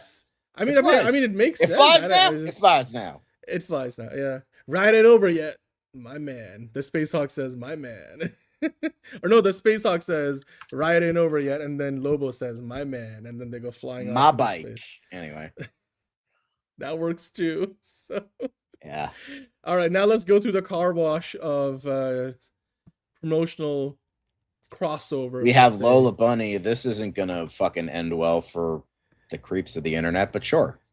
Looks nice, I guess. It looks great. Truth, justice, carrots. Hey. Yeah. But good carrot. Then we have Supergirl and Peter, the Supergirl cast and crew, and all the people in Brazil. Put this in the Brazil section. We have Peter Safran, Anna Noguera, Craig Gillespie, specifically, in addition to Millie Alcock. So, Lola. I mean, they were in Brazil. They were watching Brazil play in the World Cup. Brazil. I mean, apparently Superman and the Supers are huge in Brazil. Apparently, they're huge. I mean, it's a huge market for DC as a whole, which is why they always hit that as a part of all the tours. And I'm it's growing as a market too. If you go through this carousel, there's like a few more photos. Again, you got Anna Noguera there. You got Peter Safran, Craig Gillespie, and of course Millie Alcock in Brazil. as I as will it's properly say, pronounced. in terms of the guy, Yes. I'm sure they're walking around a lot. I would say Craig Gillespie and Peter Safran have set themselves up to walk around a lot. Meanwhile, Millie Alcock is wearing heels and Anna Naguera is wearing Yeah. sandals. So Craig guys is wearing try to some have better very walking comfy shoes. Yeah. Well, no, I mean, Anna Naguera looks like she's wearing comfy sandals. Yeah. Got the Birkenstocks, I guess. Birkenstock. Yeah, I mean, I guess Millie Alcock is good with the heels, though. So, hey, I mean, to each their own, you know? Yeah, Brazil is a huge market. Hello, enterprising. Anyway. Let's keep going. And so Kryptonian, but we got, another clip. Very cool. Very nice. Yeah. I forgot what this was about. What was this about? It's just like clips and stuff. Oh, Very yeah, nice. Livy's. They're doing a crossover with Livy's HQ. Yeah. Cool. Let's keep going. Dude, your But keyboard yeah. is loud. Sorry about that. You're My having a bad. chat, so you're okay. Yeah. Europe is 50. Anyway, but here we have Yep. the popcorn buckets. You got AMC theaters exclusive, which is gonna get hit by scalpers fucking immediately. Is that like supposed to light up? Can you like hang it around your neck? I don't Like, is know. that- I don't know what That the. looks I like think shit, this is a yeah. popcorn bucket. Like it includes a large popcorn size. Boom! It's a popcorn bucket. And then you have the large popcorn collectible tin with, the tin design may vary. So, and it's in the shape of the crest. So that's cool. Then you have the infamous trench coat drink. No. But that's not the same thing. That was for only the international markets. Because John, that was like shaped like the body. This isn't that. This is a lot more a safer bet. I don't know. I don't think so. I think this is. Dude, you can't. It's not very busty. Like the other one was. No. I mean, the thing is, when you turn the drink cup around, the back side of the trench coat, a lot of people say looks like a man who's uncut. I will just keep it at that. And that's kind of the controversy. I didn't realize I got a cat butt to protect here. keep it. Let's keep that off. Nope. Okay. Then we have the Space Hog. We know that it apparently lights up and includes a large popcorn, even though you can barely fit that large popcorn in the actual thing. But yeah, and then we get a crypto plushie. I would take this. I would buy this. Out of anything here, I would buy this the most, and then probably the popcorn like beanbag thing, whatever the fuck that is, or a bag. I thought it was like thing. something like you hang around your like a big clock. You just like put it around your neck and just like walk around with it. Like just it lights up. I don't know. Look neon. Let's keep going. But yeah, moving on. Now we have apparently McFarlane Toys is entering. We had the Hot Toys, but now we got McFarlane Toys. So looking pretty good. Not as good as the Hot Toys or Sideshow or whatever the hell we were talking about. I appreciate this is, but like, it still very looks much good. A post from the comic. That's the Woman of Tomorrow right there. Hold on. People keep texting me. I can hear that. I can hear it very clearly. Yeah. Shut up. Jalen saying, do you also have a dog? I don't currently have a dog. Fiona just got a new dog, Winston. Hopefully when she brings him over, he'll make an appearance on the pod. But I don't have it. I'm working on it. It's in the future, not right now. Got 2 kitties. But yeah. And then we, apparently Supergirl The World trailer. I don't know what this is for. This is a new graphic novel, John. They just launched a new graphic novel for Supergirl. So if you guys want to support the comics, I mean, again, they're tying it in with the movie coming out. They've been doing that a lot in Marvel and DC to kind of raise, some awareness. And so it's a new DC graphic novel. So yeah, go get yourself some. And it's going to be releasing, I think, like days apart from when the movie comes out. Yeah, Jalen heard about it. It says it's really good. Yeah, awesome, great stuff. Let's Looks cool. So yeah, a lot of people Kind of getting ties into the representation World here. Cup too, you know, like it's So Argentina, Colombia, Finland, France, Germany, Italy, Japan, Mexico, Poland, Serbia, Spain. These are all countries that are in the World Cup this year, ironically enough. Maybe that's Yeah. not a coincidence. Very nice. Yeah. Very cool. Way to go. But apparently Superman and Supergirl drone show at Metropolis Superman celebration last night. Very nice. This was over the weekend. I saw that. This is great, dude. Like you keep playing the video. It looks nice. Like the way, and this was like synced to the theme from Superman 2025, as Neo Howell would say. And it's quite the show. I like these. I mean, really creative. Remember Marvel did the whole Galactus thing at Comic-Con last year for Fantastic Four. This looks fun. I mean, especially if you're in person, you get to see the scale of it. Yeah. Yep, this looks fun. This was great. All right, let's keep going. I don't know. Oh, what? And you remember we talked about a while ago, like Liz Seraphim, and Liz Seraphim, and you were like, this must be some kind of K-pop thing. Well, there was a song, which I bet you is probably on the soundtrack for Supergirl, which that particular act performs, and there's a music video for it right there. And so there's your K-pop Supergirl collab. It's a catchy tune. I listened to it, you know, the whole thing a couple of times. It's catchy, looks good. So yeah, again, you got to know your audience, and these are all localized pieces of marketing as well as, you know, globalized pieces of marketing. So again, they're doing their best to spread awareness in each of the, you know, parts of the world where they know Supergirl will hopefully do really, really well. Yeah, but yeah, nice, cool. Supergirl promotion in Australia. I literally just said that, John, but sure. Yeah. We said it at the same time. Shut up. Yeah. Is that a billboard? Like, what is that? It's like a projector kind of billboard kind of thing. Yep. Nice. All right. And then the next one is a mural in Brisbane, Australia. Brisbane. It's technically Brisbane. Well, I would hope that Australia gets a lot of good stuff because, you know, Millie Alcock's Australian. So I can't do. Good day, mate. There you go. Good day, mate. Yep. Boy, I mean, Millie Alcock is Australian, so it makes all the sense in the world. I fucking just said that. And you say I'm repeating you. I know. We're both repeating each other's sentences. It's anyway, fine. Is Craig Gillespie Australian, or is he? He's certainly got an accent. He's got an accent, but I don't fucking know where is he from. Craig Gillespie. Where are you? Him. He is also. He is Australian. He's Australian too, so that makes sense. Wow. Cool. Great. Okay. Awesome. This makes all the sense in the world. Apparently, we didn't hear you, John, when you said she was Australian. Yeah. Well, nobody listens to me. I mean, she's probably gonna be the biggest star. At Pupper. Oh god, it's the same doggy from the Superman one. Oh, this is the cutest doggy of all. Hold on, time. I'm gonna redo it so that you. Ooh, look at him! And there's like, David Gordon's like, yeah, there he is. I remember how we it's talked going. about this. Yeah, there he is. Yeah, there he is. He's so happy.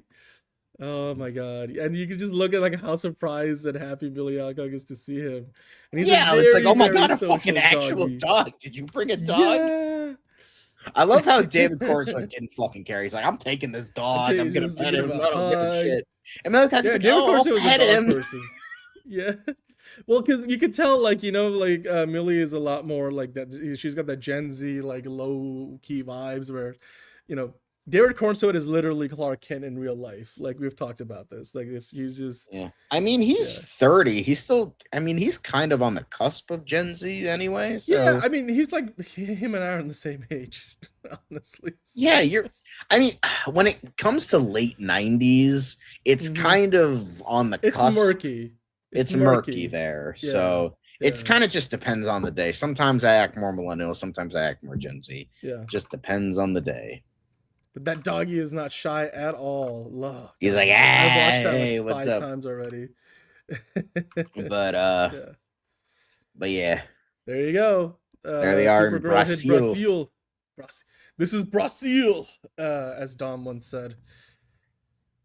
I like those jerseys, those Brazilian soccer jerseys. Or football, I'm sure they put a lot of good stuff in them because, I mean, Soccer is fucking huge in huge. Brazil. So I that mean, makes dude, sense. it's been what, like how many years? Like a decade. It's been like over 10 years, or well over 10 years, almost 20 years since Brazil won a World Cup. Like, I don't think they're the favorites this year, but like, yeah, dude, Brazil, like more than any other country in the world, loves their football. Yeah. Yeah. And Then they finally, love Supergirl too, hopefully. You know, There you go, Supergirl. more baby. Millie Alcock, always a Yeah. good thing. More. Let's go. There's a few more photos. Let's go through the Brazil album.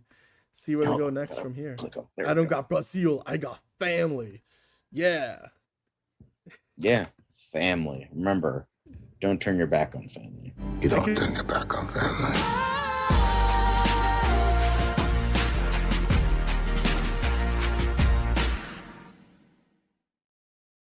Hell I yeah. can see your mouse like cursor going over and looking for the Yeah, clip. because since I'm using a new browser, you can see the mouse when I'm even not in the actual Mhm. window. You can see it. So I'm like, I'm not doing anything.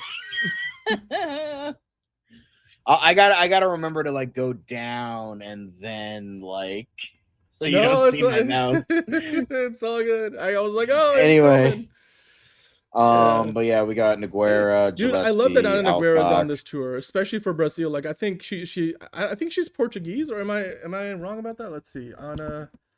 Look it up, boyo. Looking it up. I will say Millie Alcock is looking very nice in this picture. Where? Oh, nice. Yeah, no, she looks amazing. She looks, yeah. I like the shape. But no, remember, she's ugly, guys. That's what Dean Cain said. So you know. No, okay, so I'm completely. She's American, but I don't know. Like the last name sounds like maybe she's Nogueira. like, Yeah, I mean, maybe she's like, Yeah. you know, has like an. Oh, so she was born in the U.S. to a Brazilian father and American mother. Boom, there you go. There it is. There's your answer. There it is. Boom.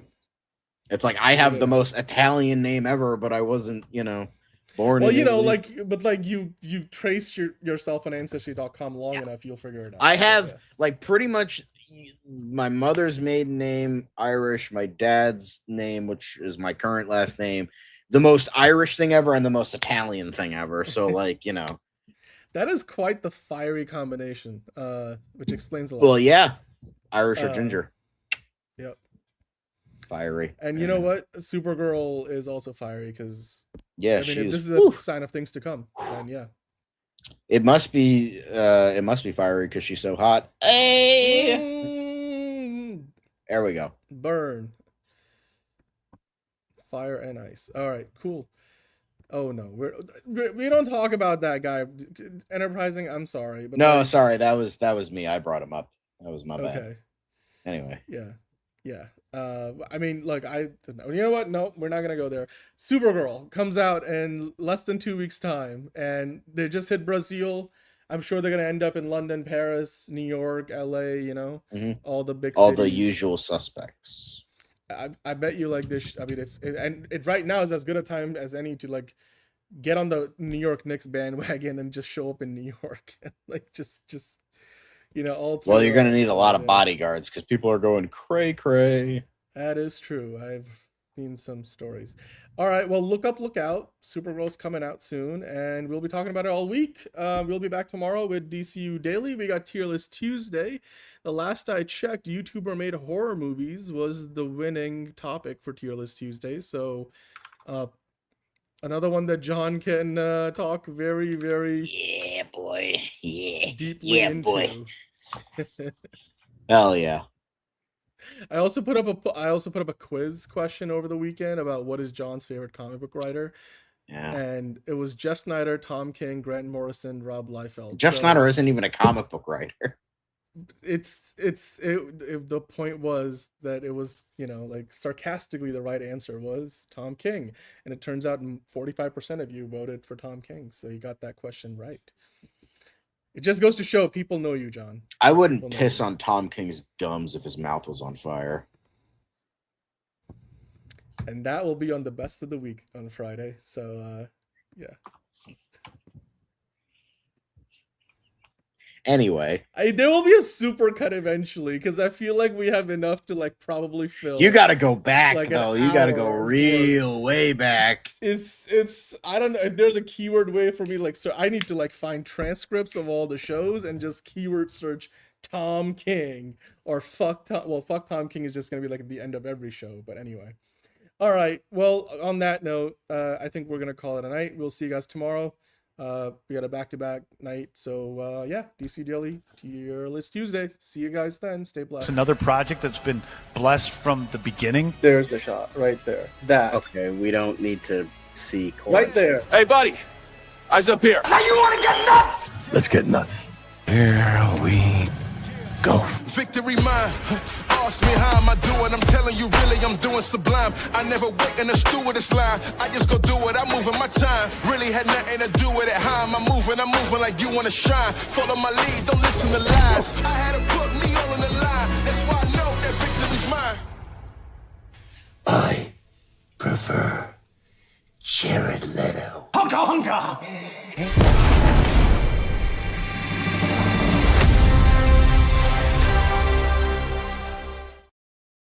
And fuck Tom King, fuck the chode with lips himself, David Ellison, and fuck tank top Jeff Snyder. Gross.